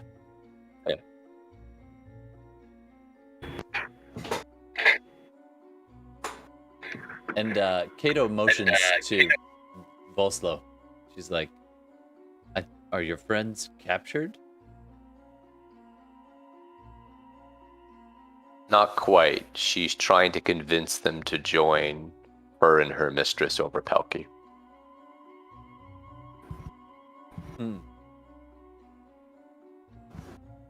I should tell Pelkey. His plan has failed. Hasn't failed just yet, but it's on a knife's edge.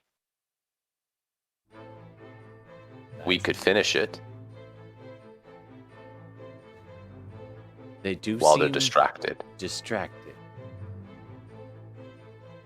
Do you have any way to help us with the cold water? Let me think.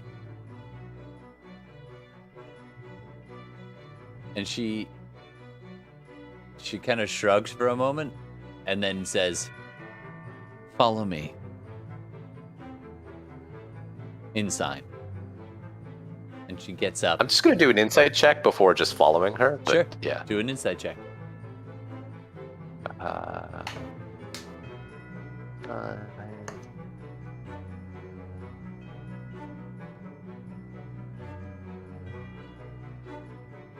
And it's with advantage because you can read her mind. 24. 24. Yes. 24. 24. She has a plan, and you can tell that she's like, she knows something that will help you.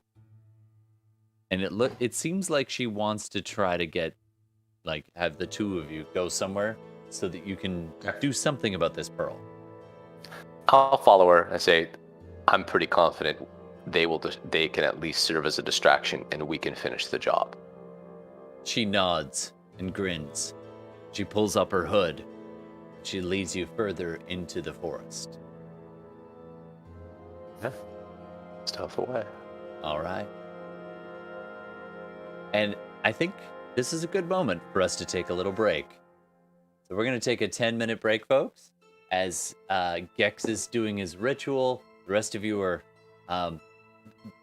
sitting around and having tea with a dryad. Tea and berries with a dryad. All right. thanks everybody. Internet, don't forget, you also can join in, and we also ask for names and all that jazz. We'll be back in just a couple minutes. Thanks.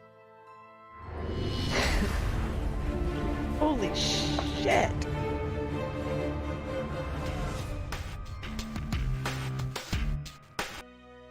All right. We're gonna come back now. I should do that. That'll be a new character.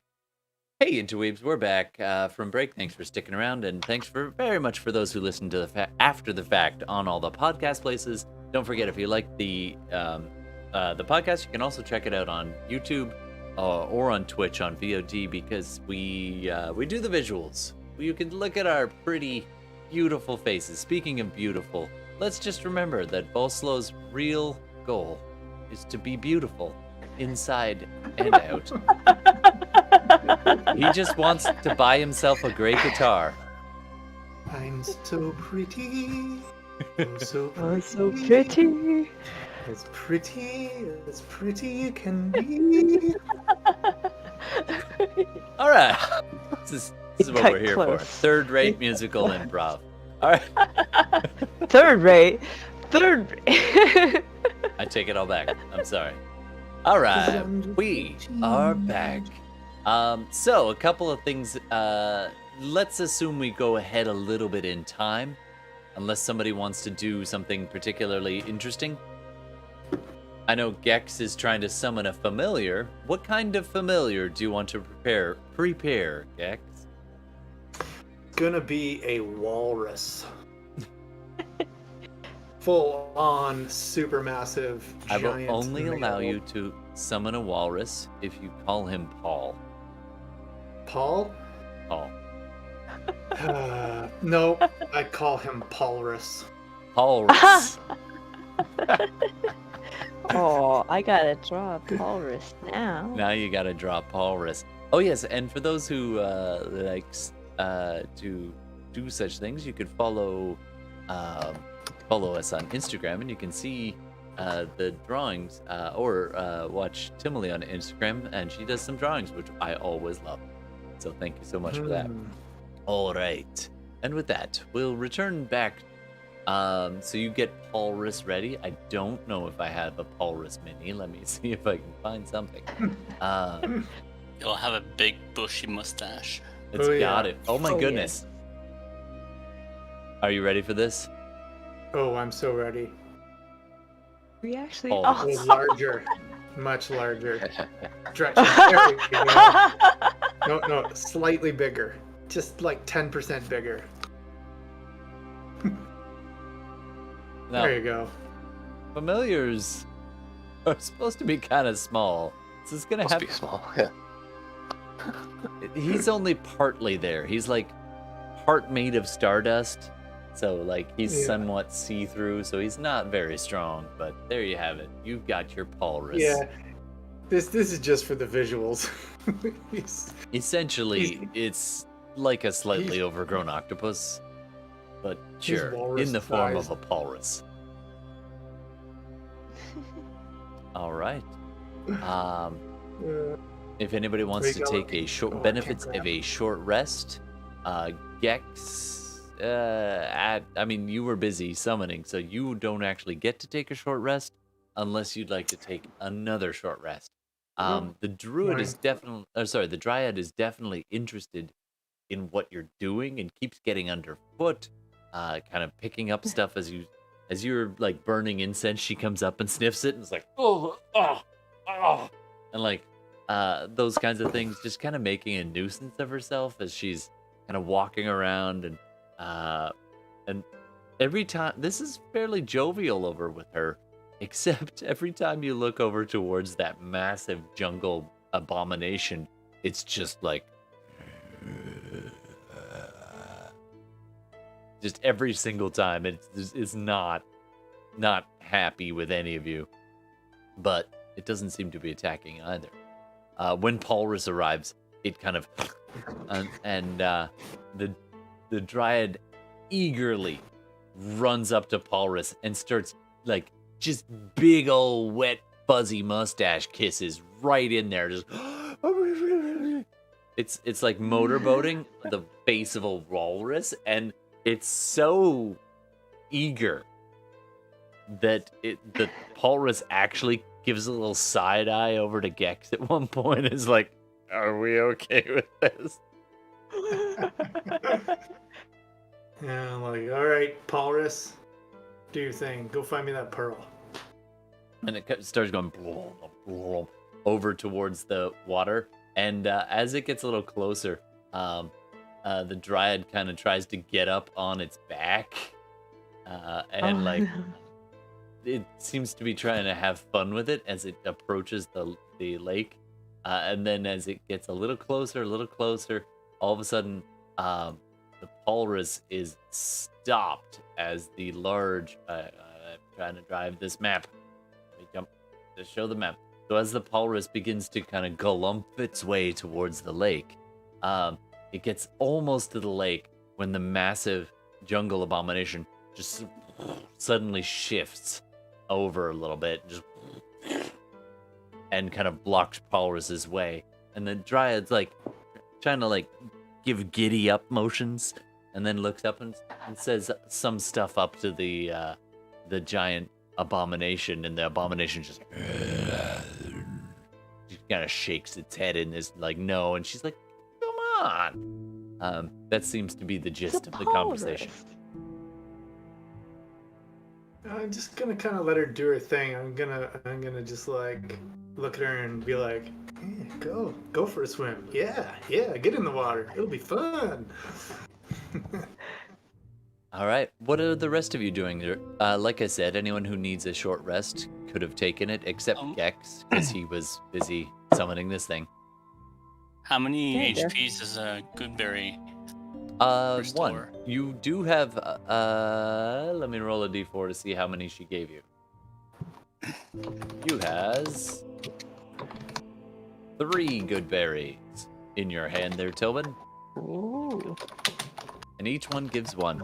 However, it also makes you happy and feel nice and tasty, and you are sustained for 24 hours. Wow. Nice. No need to. I will take a short rest. Sure thing. Roll some hit die if you feel so inclined.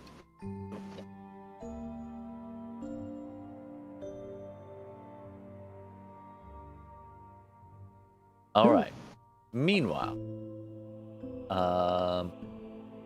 well, actually, is there? I didn't ask Isolde. Isolde, what do you want to accomplish here?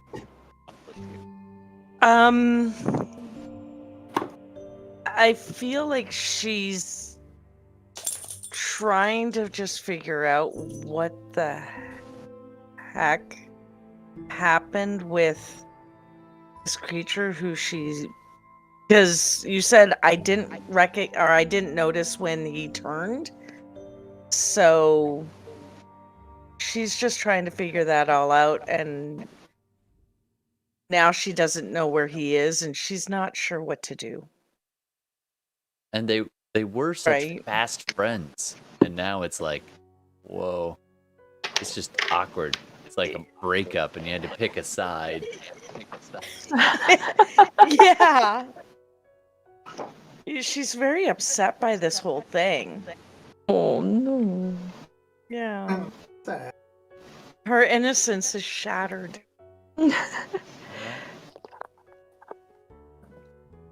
If you want to spend any hit dice or do anything else, just let me know. I did. I rolled hit dice for that. All right. The jungle abomination does not seem to want to let anything into that lake. And anytime, like, your walrus tries to go around, and at some point, the dryad kind of slips off its back and comes padding back toward the rest of you. See, she seems really taken with it, but the walrus keeps getting thwarted at every turn by either the trees, and the abomination will occasionally, like, growl at what just looks like forest, and then the forest will shift as though it's kind of bossing them around. So unfortunately, oh, Tillman, you do pick up on this. one familiar-looking tree eventually comes loping back towards the rest. Kind of, if a tree could look sheepish. But Hey man, no hard feelings. Have matches. you walk up and put your hand on the bark, and it kind of ripples underneath your touch a little bit. Can I try and create? I'm gonna try and create a distraction Sure. now with an illusion somewhere in like this neighborhood of like several other little walruses. Oh, baby walruses! Oh Jump my god. I am here for this. Just so you know, 5-foot walruses. Toad snaps Ollies. a tail. Actually, they all have to fit within 5 feet, so they are legitimately like a little over like a foot each. Just a whole bunch of little pups kind of plunk into existence over there and silently start wiggling towards the lake. Can I get you to roll deception, please? Yeah, because I got one more thing if that doesn't work.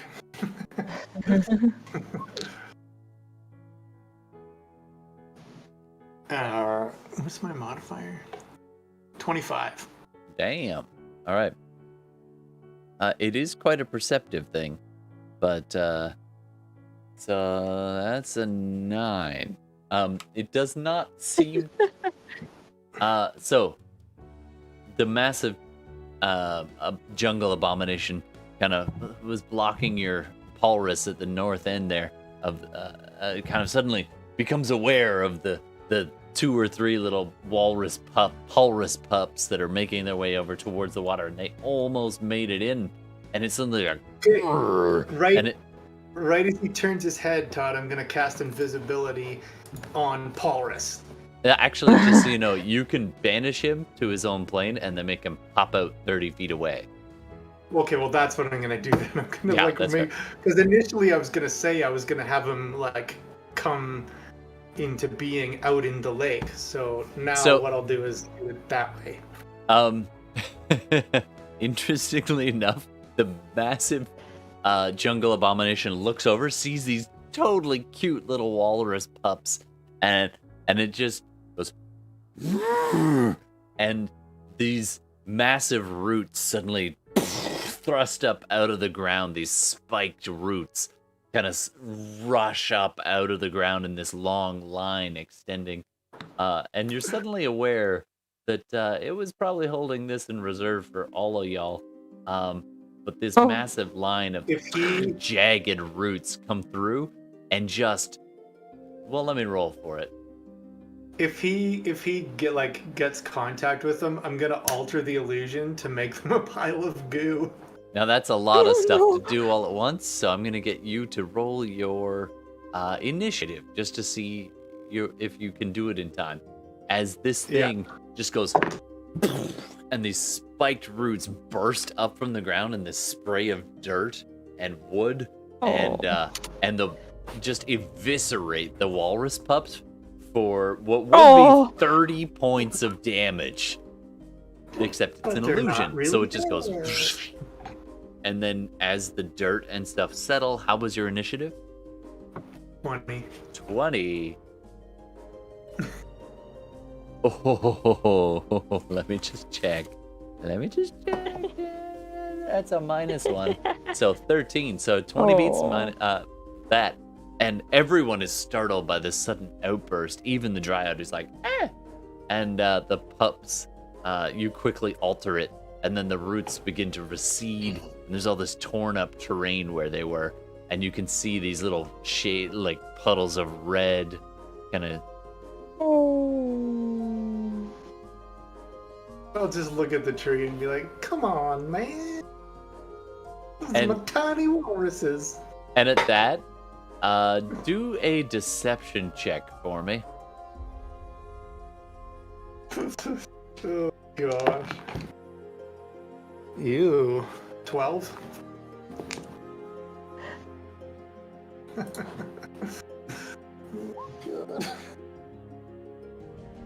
All right.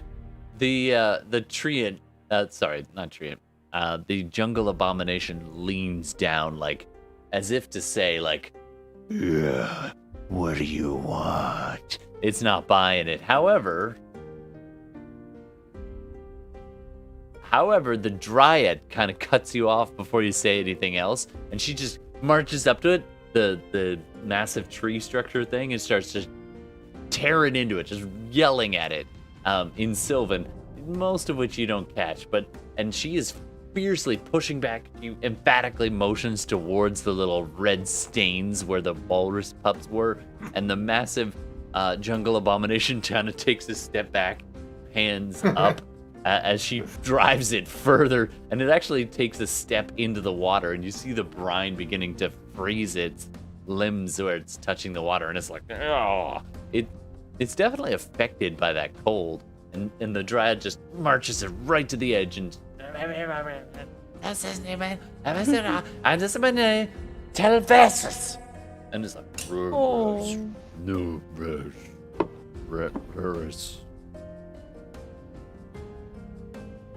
All right. Yeah.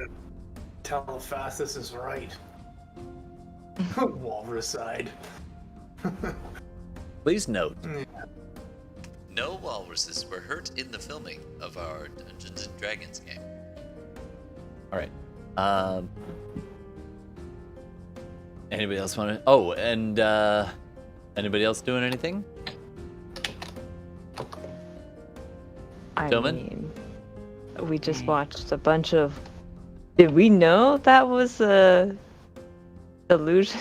Go ahead and do a perception check to see if you see through it.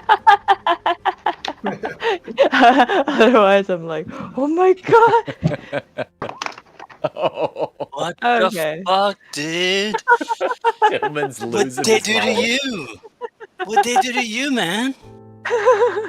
Isolde, you can tell it's an illusion. What's your DC for spells there, Gex? For spells? Probably like 14?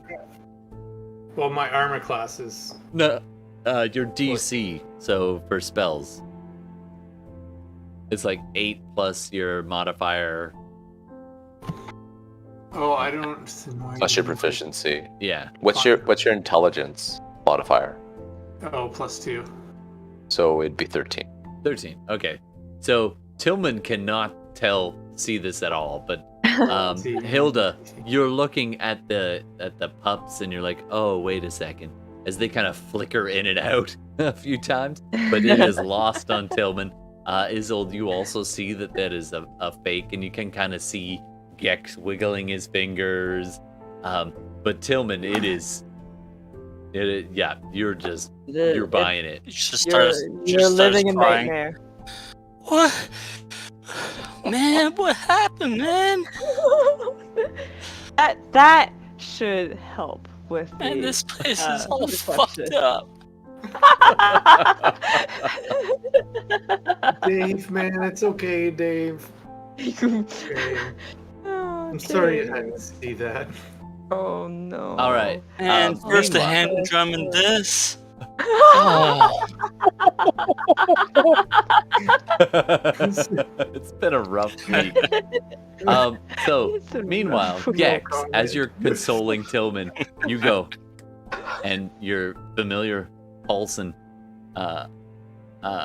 Paulus, blinks out of existence, and then you do it again, and just behind, above the water, like just slightly in the water, you can see your. Whoop, that's the wrong thing. Really? Sweet. Really? So something. Walrus is transformed.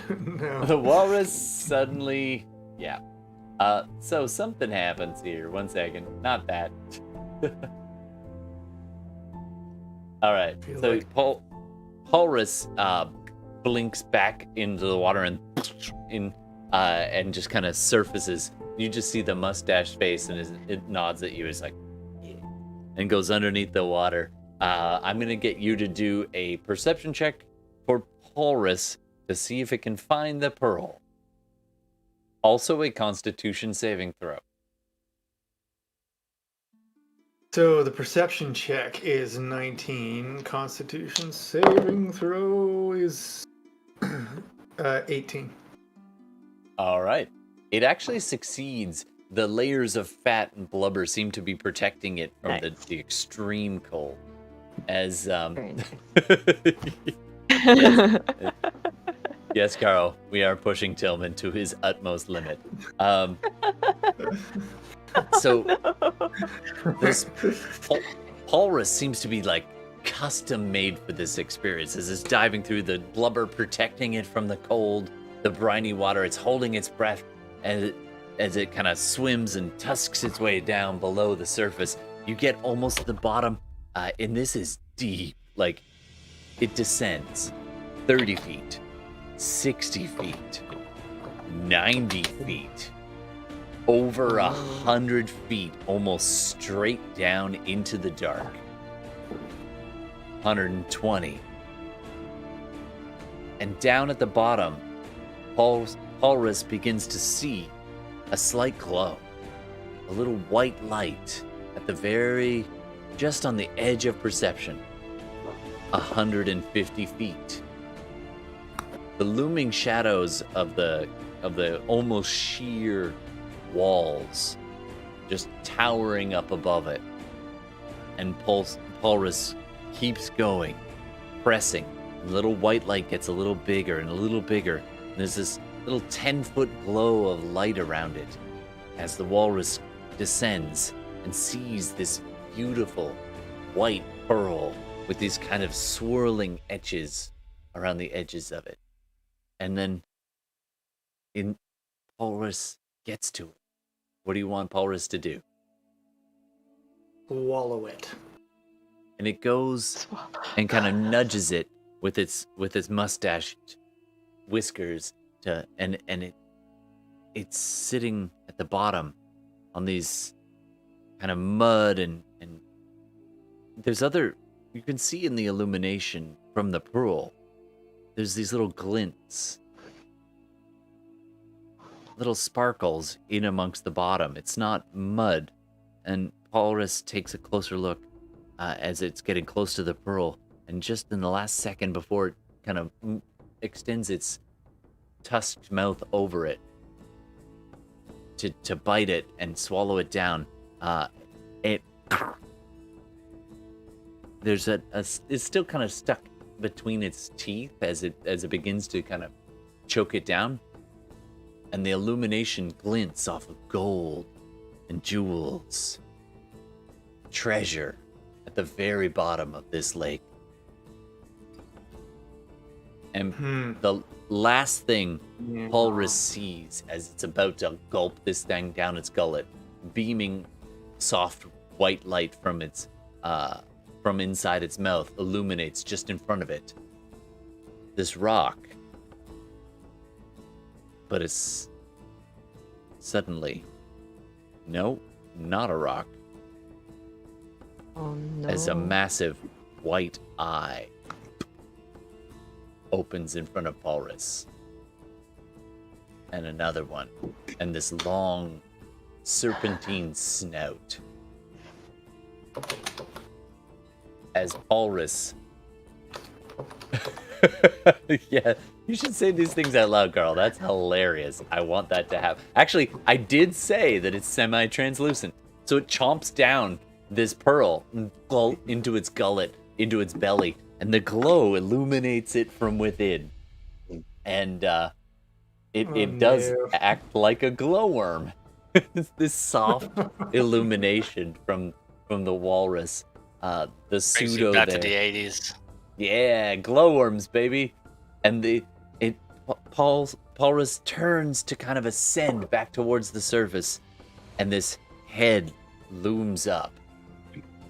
The head of this massive white dragon. Looks at him. And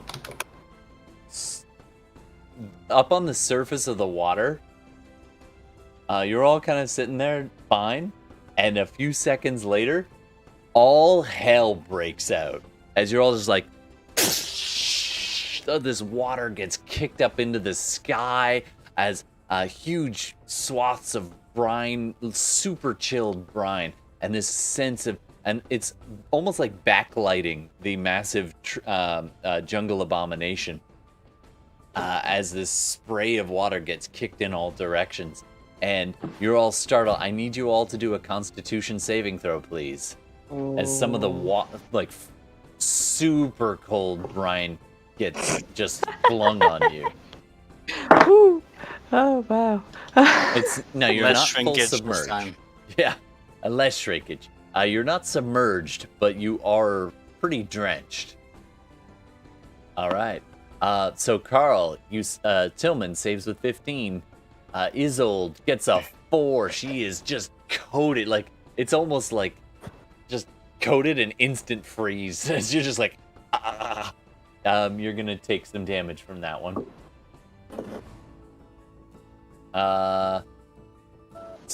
Hilda, you are also gonna take some more cold damage. It's not your day, I'm afraid.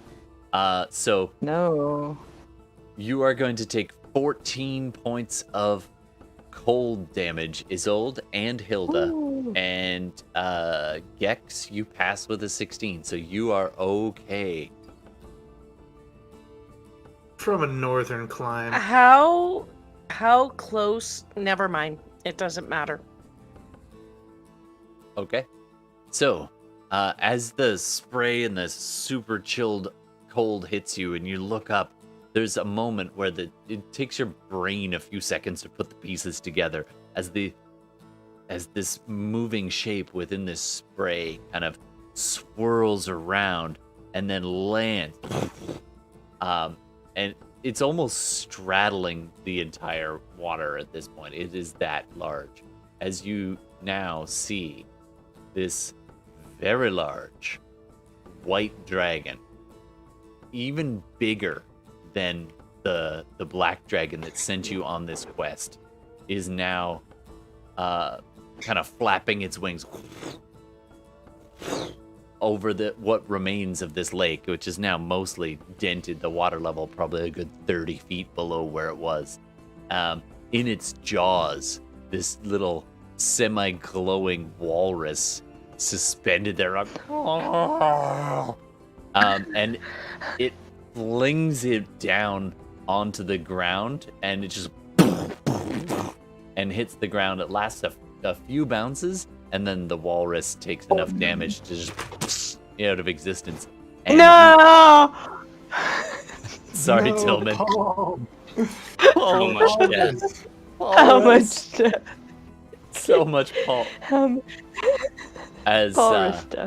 and then the No. dragon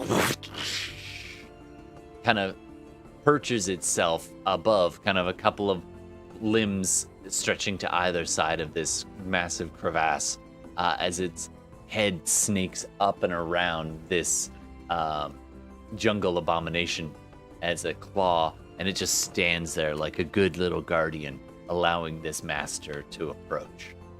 And you all see this massive white dragon. What do you want to do? I feel like Isolde is crying. Oh. Oh lordy. The familiar's gone, right? I think he's dismissed, essentially. Yep.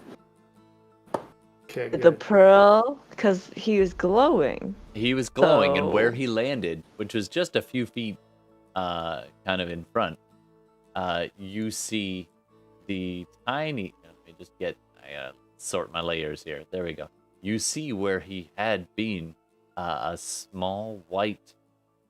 I can't even grab it, it's too small. A small white pearl, about the size of 2 fists held together. Not that small for you, but compared to this dragon, it's pretty small.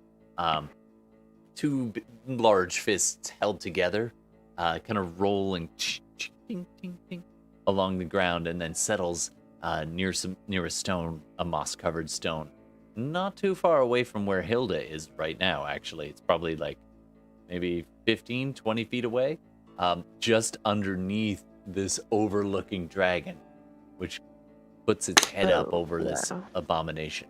What do you want to do?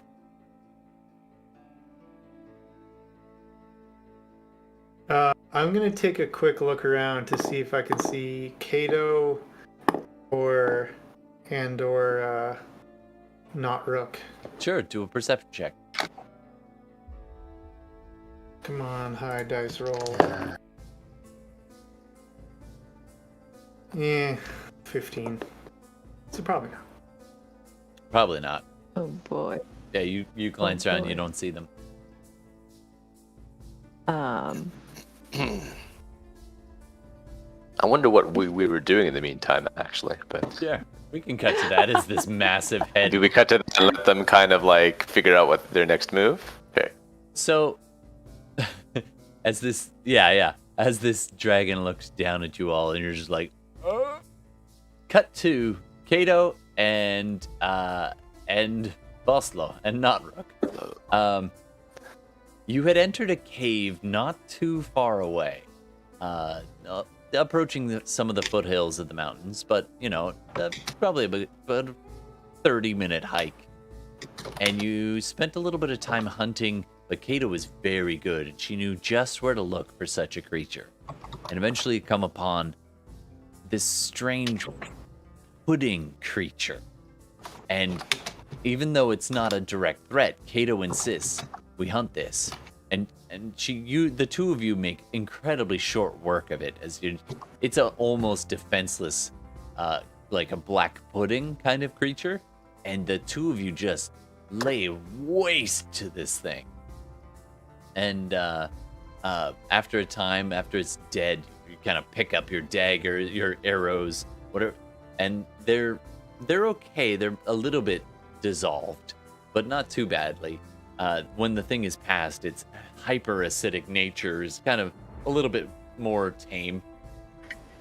And Kato says, "Good, step one is done. This next part might sting a little." Ooh. And she kind of motions down. She bends down and takes a big old handful of this sludge that was the remains of this creature. And she looks at you and she says, "How far are you willing to go to get down there and get this pearl?" Risk no reward. All right. It's what Pelkey wants. And what Pelkey wants, Pelkey gets. And she starts to smear this pudding on her face, on her hair, on her arms, any exposed skin. And she kind of winces when she does it, because it does sting a little bit. And then she motions for you to do the same. Do the same. You're going to take 2d4 points of acid damage as it's slowly irritating and stinging your skin. And she takes a big glob of it and flings it at you. Like, all right, I'm taking 5. All right. Nice. So you both take 5 points of acid damage, and you now have this viscous coating of pudding over top of you. And she says that this should protect us from the worst of the effects. Let's go. So on the way back, you double time it, and you're getting back there at probably about an hour 15 mark. And as you're, I need you to do a stealth check.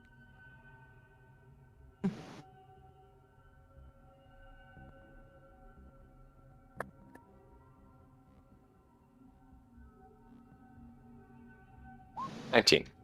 19. All right. So the two of you begin to skirt around the outside of where you last saw the group, and you start coming at it from a slightly different angle. And Kato kind of taking the lead, begins stealthing up towards the lake, and you manage to avoid any of the trees, and you're fairly certain you know what to look for some of the more obviously animated trees. but every once in a while you get near a regular tree, and you're like, is that thing gonna? But so far so good, and you get right up to the edge of the far side of the lake. It's not that big a lake. It's only maybe 80 to 100 feet across, irregular shaped kind of crevice, and you get right up to the edge. And are you gonna go in? So at this point, I assume we don't see the dragon. Yeah. Sorry, we're winding time a little bit. So yeah, let me just. Okay. I'm gonna sign to her like, this lake could be pretty deep to go down. Do you have anything that could help us breathe underwater, or do we, like, how deep can we go? And she kind of gives the Thieves Guild shrug. And she's like, yeah. And I want Vostlo to do a perception check. With advantage or straight up? I think with advantage.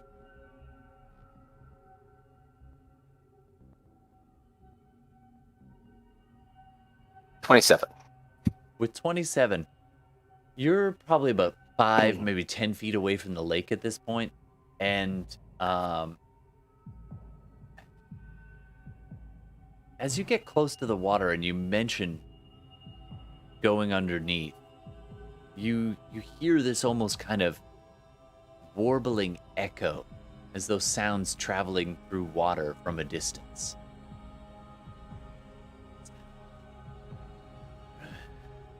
Hey. Oh. Sister. Yeah. Sir.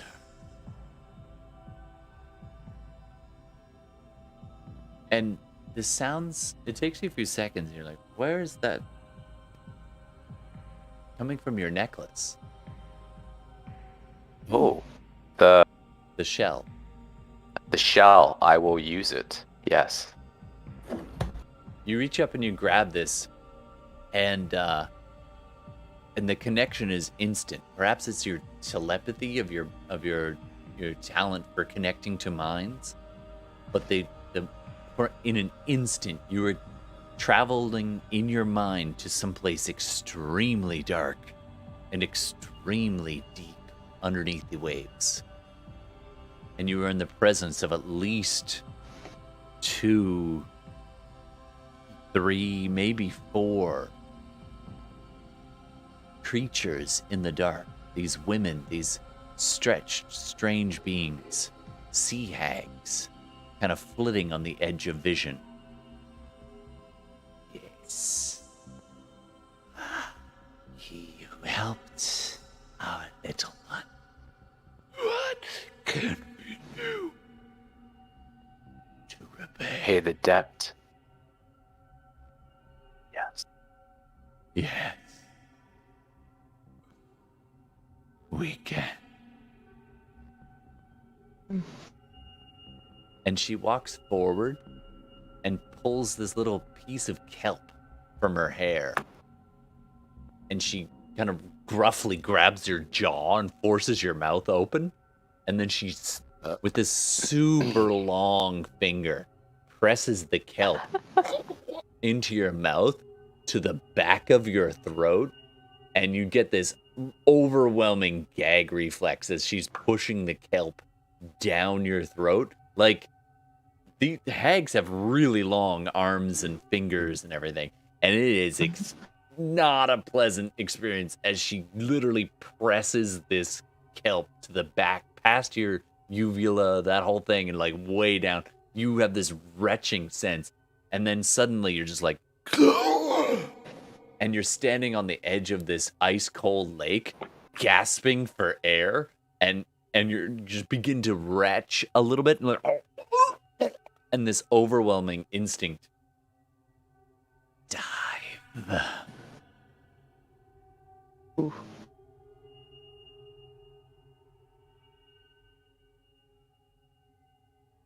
I dive.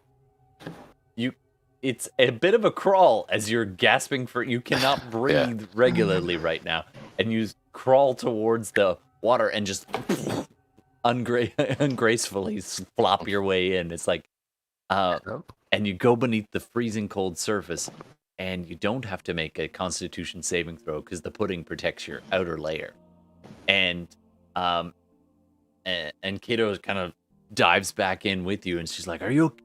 And kind of comes up to the surface. She's like, "Are you okay? Are you okay?" And she goes underneath as you're suddenly realize you're more comfortable below the surface than above it. So not going too far down. Can I breathe? Like I just test a little. Yeah, you trust the instincts of your lung, even though it's against every normal habit. You can breathe underwater just fine, and you can swim better. Wow. So I signed to her, I found a way. Wait here. And in my mind to the hags will say, "Thank you, the debt has been repaid," and I go down. You swim, and you do a perception check for me. Okay.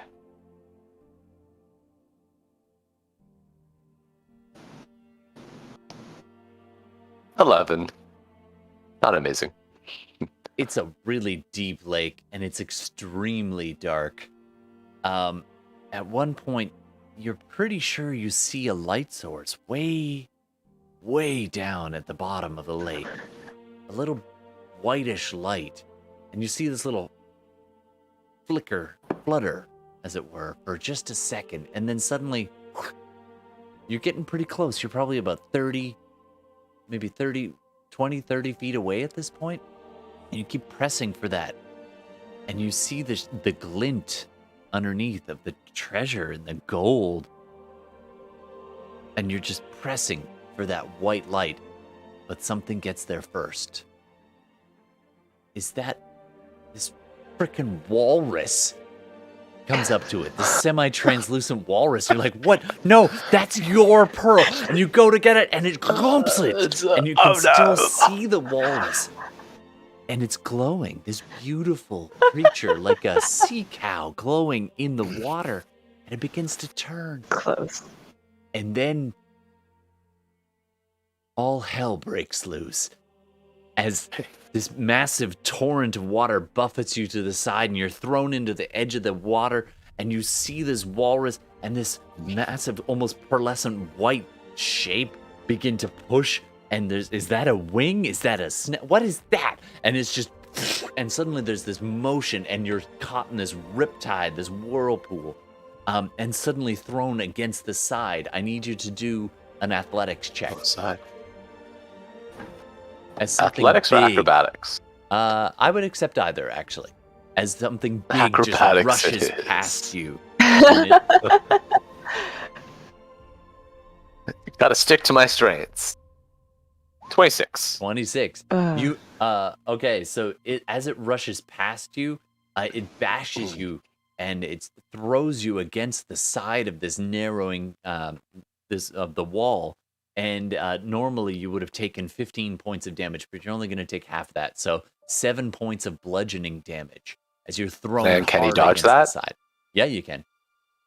I will. It's like, Get it- bro, get just it like down to roll 4. through it. Yeah. And the buffeting, the currents, you lean into the currents, and you manage to absorb most of it, all but 4 points of that Okay. damage.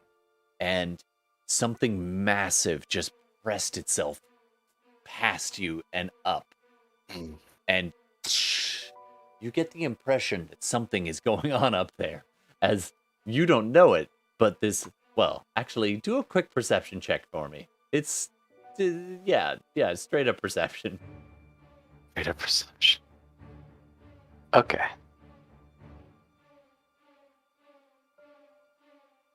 24. Oh, I'm rolling good. That's All right. not good. You just saw a massive white dragon. You can see it on the edge of vision. The tail, go past you, and then the water goes flying up. You are not affected being so deep, though. You're kind of buffeted by the currents, and you're down below all of this, unseen, forgotten, and you're hovering over the bottom, and you look down, and it's been disturbed. Large parts of the of the bottom have been stirred up, and you see like it's almost like it's raining gold and diamonds and other treasures just raining in the water, just slowly descending down. And you see other shapes along the bottom of some kind of horde on the bottom of this ice brine lake. I am looking for the pearl. Like, I assume the dragon took it? Yeah, the with 24, the dragon took it. At least the walrus. He's got the walrus. Yes, he's got the goddamn walrus in its mouth. The pearl is not within your reach. But there's a lot of stuff down here. Wow. Roll for greed.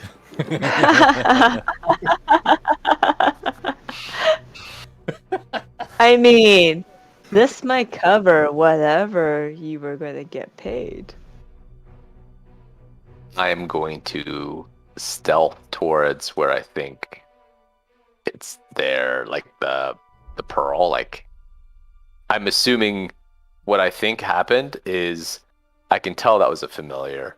It got taken, and it's up there, and now there's a pearl, and it's probably maybe with the others, because I know that Gex can use familiar. So I'm going to, under the water, try to be stealth and kind of go towards a little bit the area just to see where is the pearl, where's the dragon, where is anything.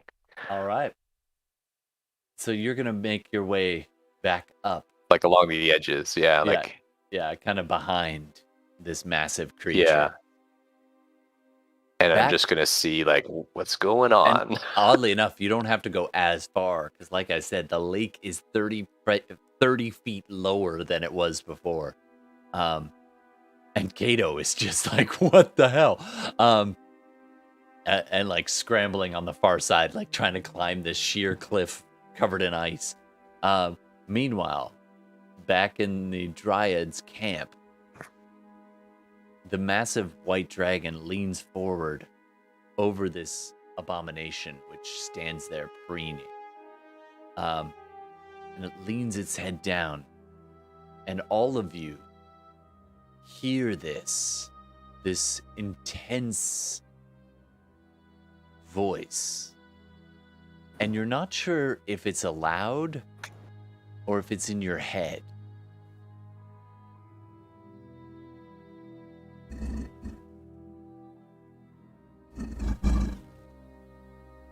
What have you done?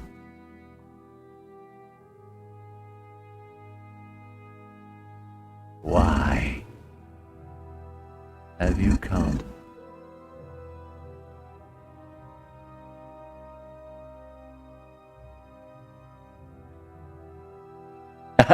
I don't know if you can catch any of what I'm saying there. Oh, we heard you.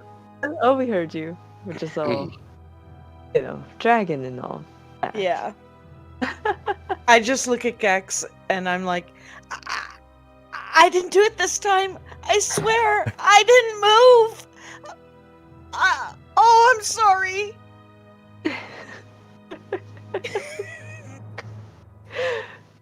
Gex is very much like, well, if you've almost been eaten twice, why not almost be eaten 3 times?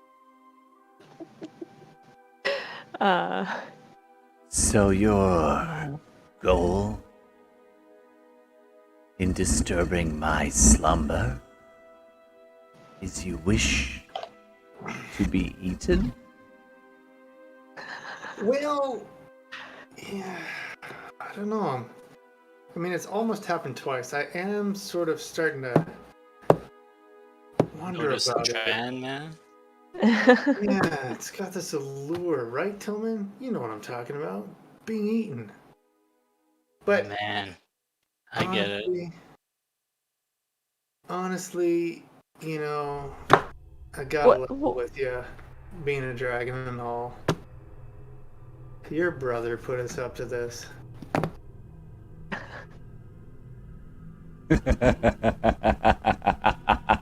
Some kind of practical joke, I think. I don't know.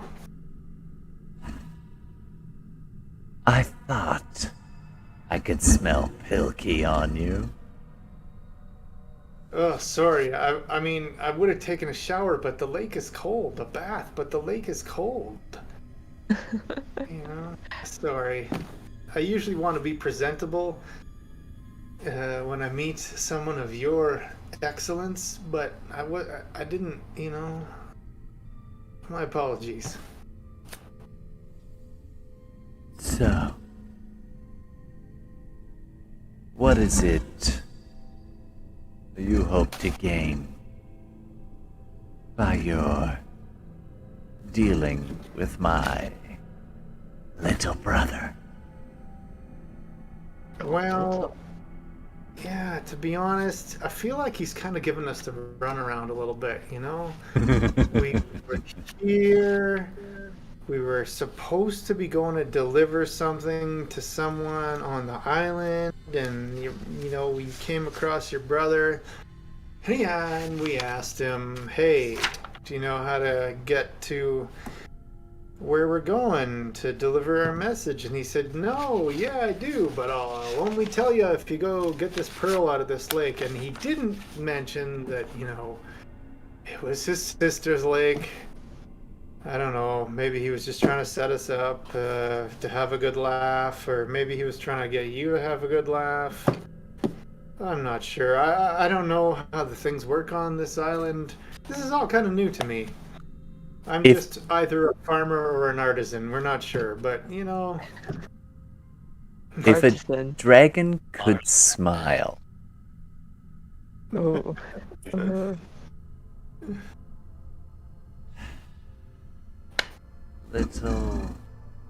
Little Pilkey.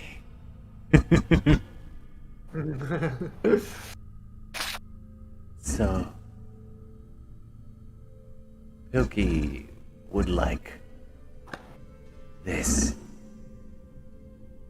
And she kind of paws at the pearl, knocking it tantalizingly a couple of feet closer. Oh, wow.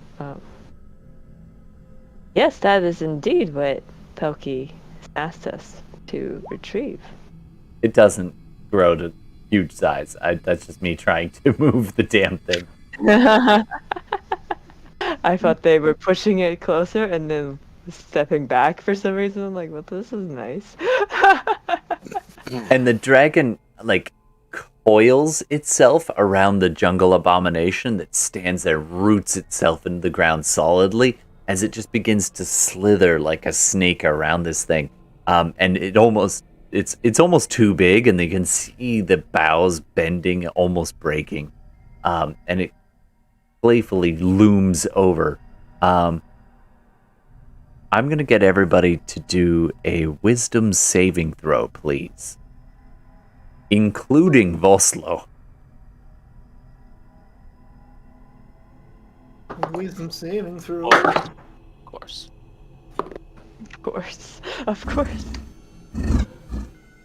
What to do?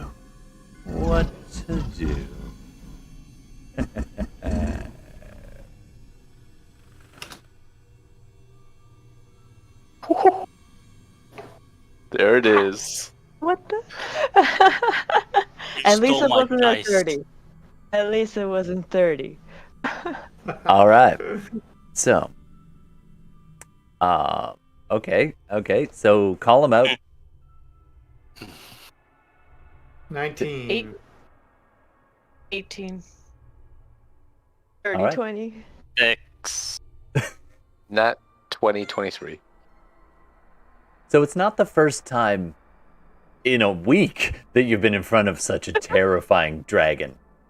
And so many of you have kind of, steeled yourself against the effects of being this close to such a dangerous creature.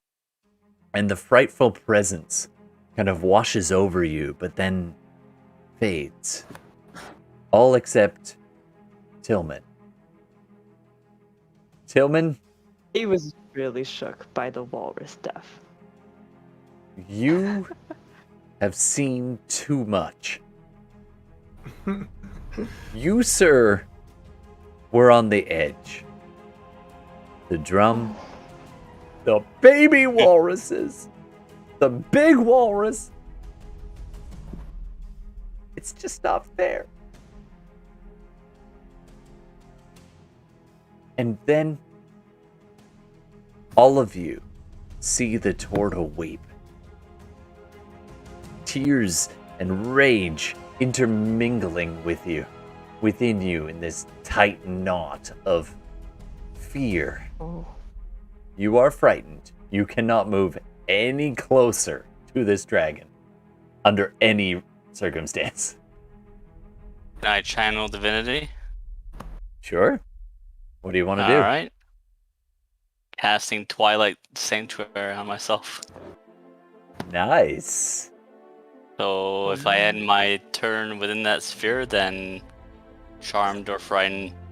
So he's essentially asking help from Saloon. What's the radius in terms on of that? dealing with this? 30 feet.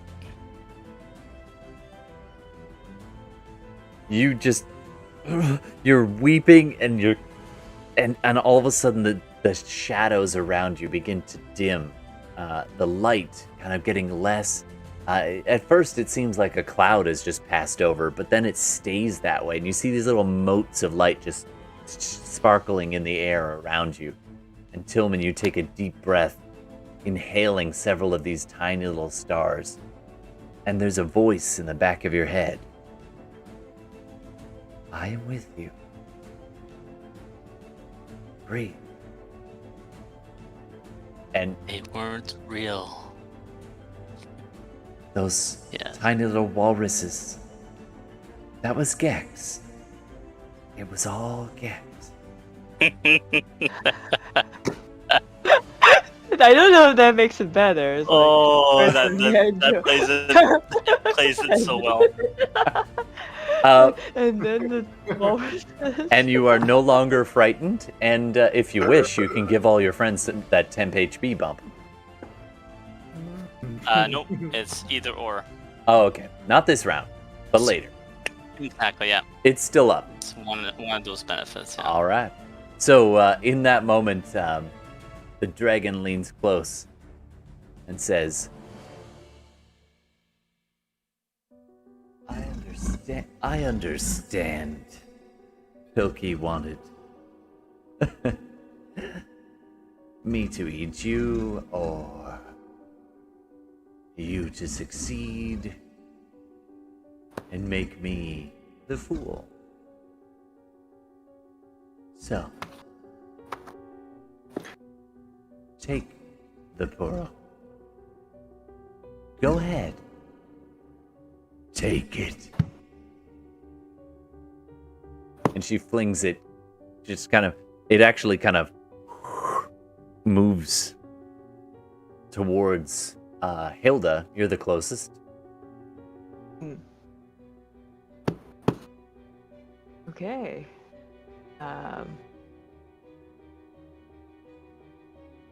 Any, I guess, Hilda seeing this? It kind of hovers a few inches above the ground and then as though waiting for you. Mm-hmm. And is there any way for me to do a history check to check what that animosity or background is between the two siblings? You could do an insight check. Insight check. Alright.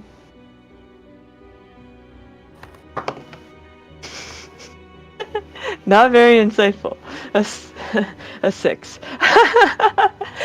They seem to be like siblings. It's hard to read. You're just like, who can It's hard to understand read. the mind of such a creature? So Are you going to take the pearl? I'm with making eye contact with the, or at least like singular eye contact with the white dragon, because I'm sure I can't like look at both eyes at the same time. I'm going to like slowly put my hands around the pearl. It's heavy. I'm going to ready a reaction if there's any movement. The dragon is just staring down at you.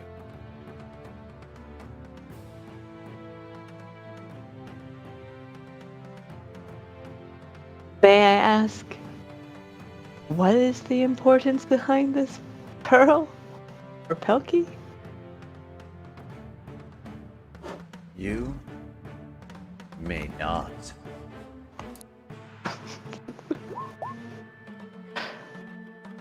But you may take it to him. And when you do, I need you to tell him something from his sister. Right? And she looks at all of you.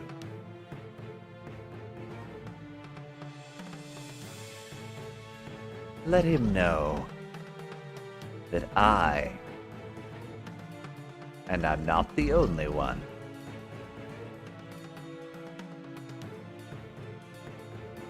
tell him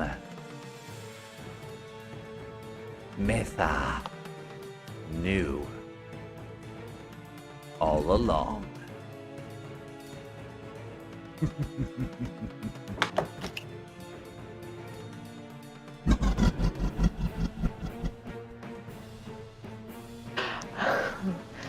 We will take that message to Pelkey.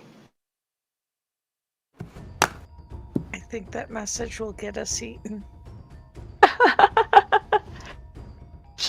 And with that, where we're doing the thing. I think that's a pretty good place to stop for the night. Isolde wants no part of this.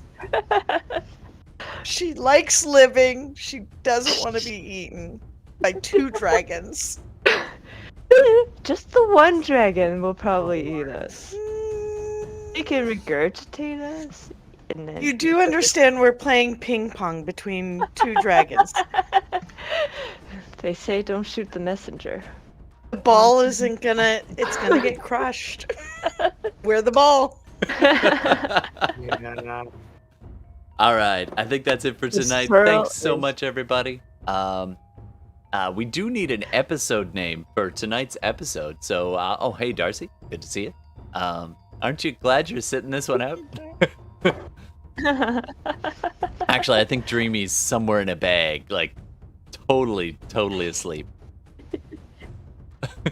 All right, we do need an episode name for tonight's little shindig thing. So, players, you're welcome to make suggestions as well, and audience too. So, also, while they're thinking of that, let's remind people.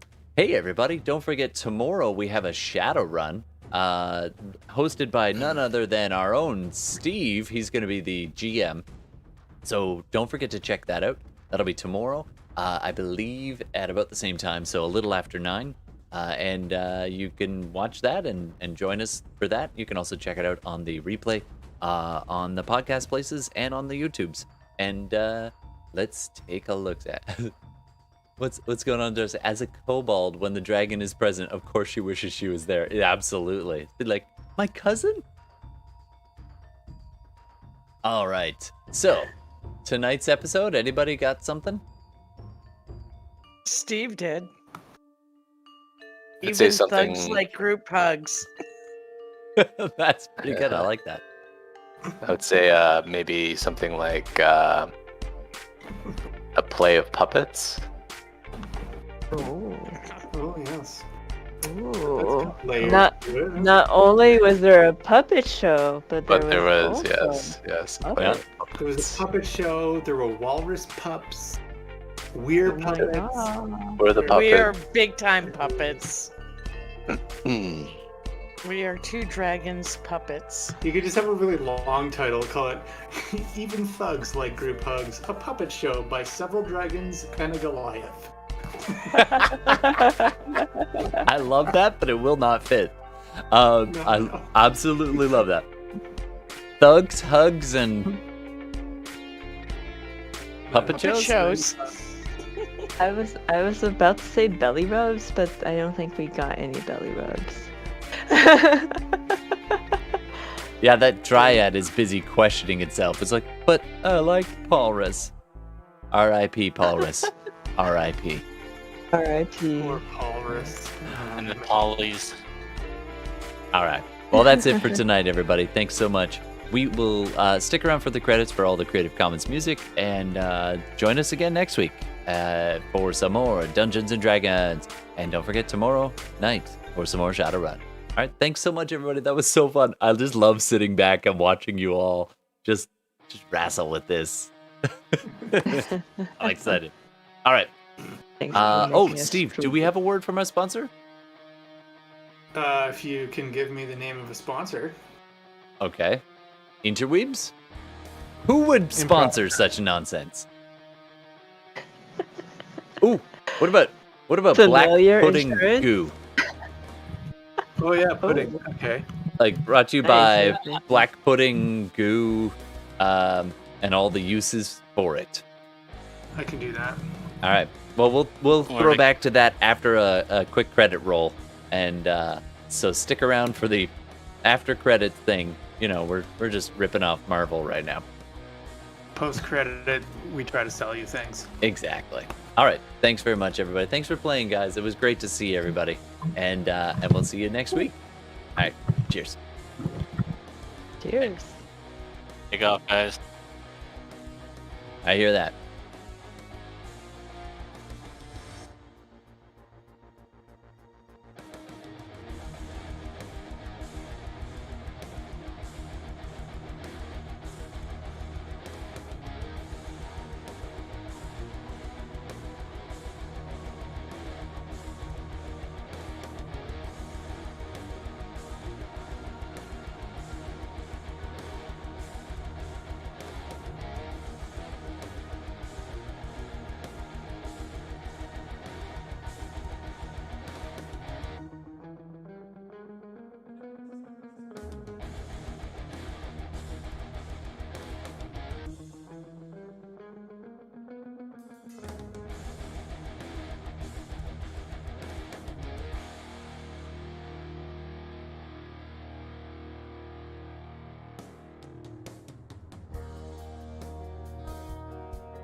Okay. Here we go. Buckle up. This episode has been brought to you by Not This. Hi, everybody. Let me just see if I can find. What? Thanks for watching. I'm on the wrong screen. Whoa, that's all messed up audio. There we go. There we go. So we have, of Course, fake sponsors coming up. Oh, fake sponsors coming up. Steve, thank you for the post credit, and I just have to find the right button here. That's not it. None of these buttons are doing what I want them to do. Sorry, folks. One sec. Four buttons. I have too many buttons. I think this is established. I gotta label Yeah. these. It's alright. It's super fancy. That's what this is. Alright, whatever. Take it away, Steve. Yeah. All right, this week's episode is brought to you by Uncle George's Face Muck. You ever have a reason why you need to go swimming in a deep, dark, dank, and salty pool? You ever need to go real deep down into a dragon's sleepy bath? Well, I'll tell you. You're gonna need some Uncle George's special facial mud. Sometimes them dragons got good smelling. Sometimes them dragons can tell, what you smell like normally. So we had this one specially scented by Grenith Prowtro. Sea hag vagina scented face mud. For when you need to get diving down deep in some cold water and need a little bit of that insulation. So order yourself a tub of Uncle George's vagina mud. Only at $17.79 per tub. Call now and I'll get you an extra tub. My cousin Ralph makes it with his wife Scrameldy. Scrameldy's a sea hag. Yep. Goodness. No. All right, I'm out. all right. Thanks. Oh no. Oh no.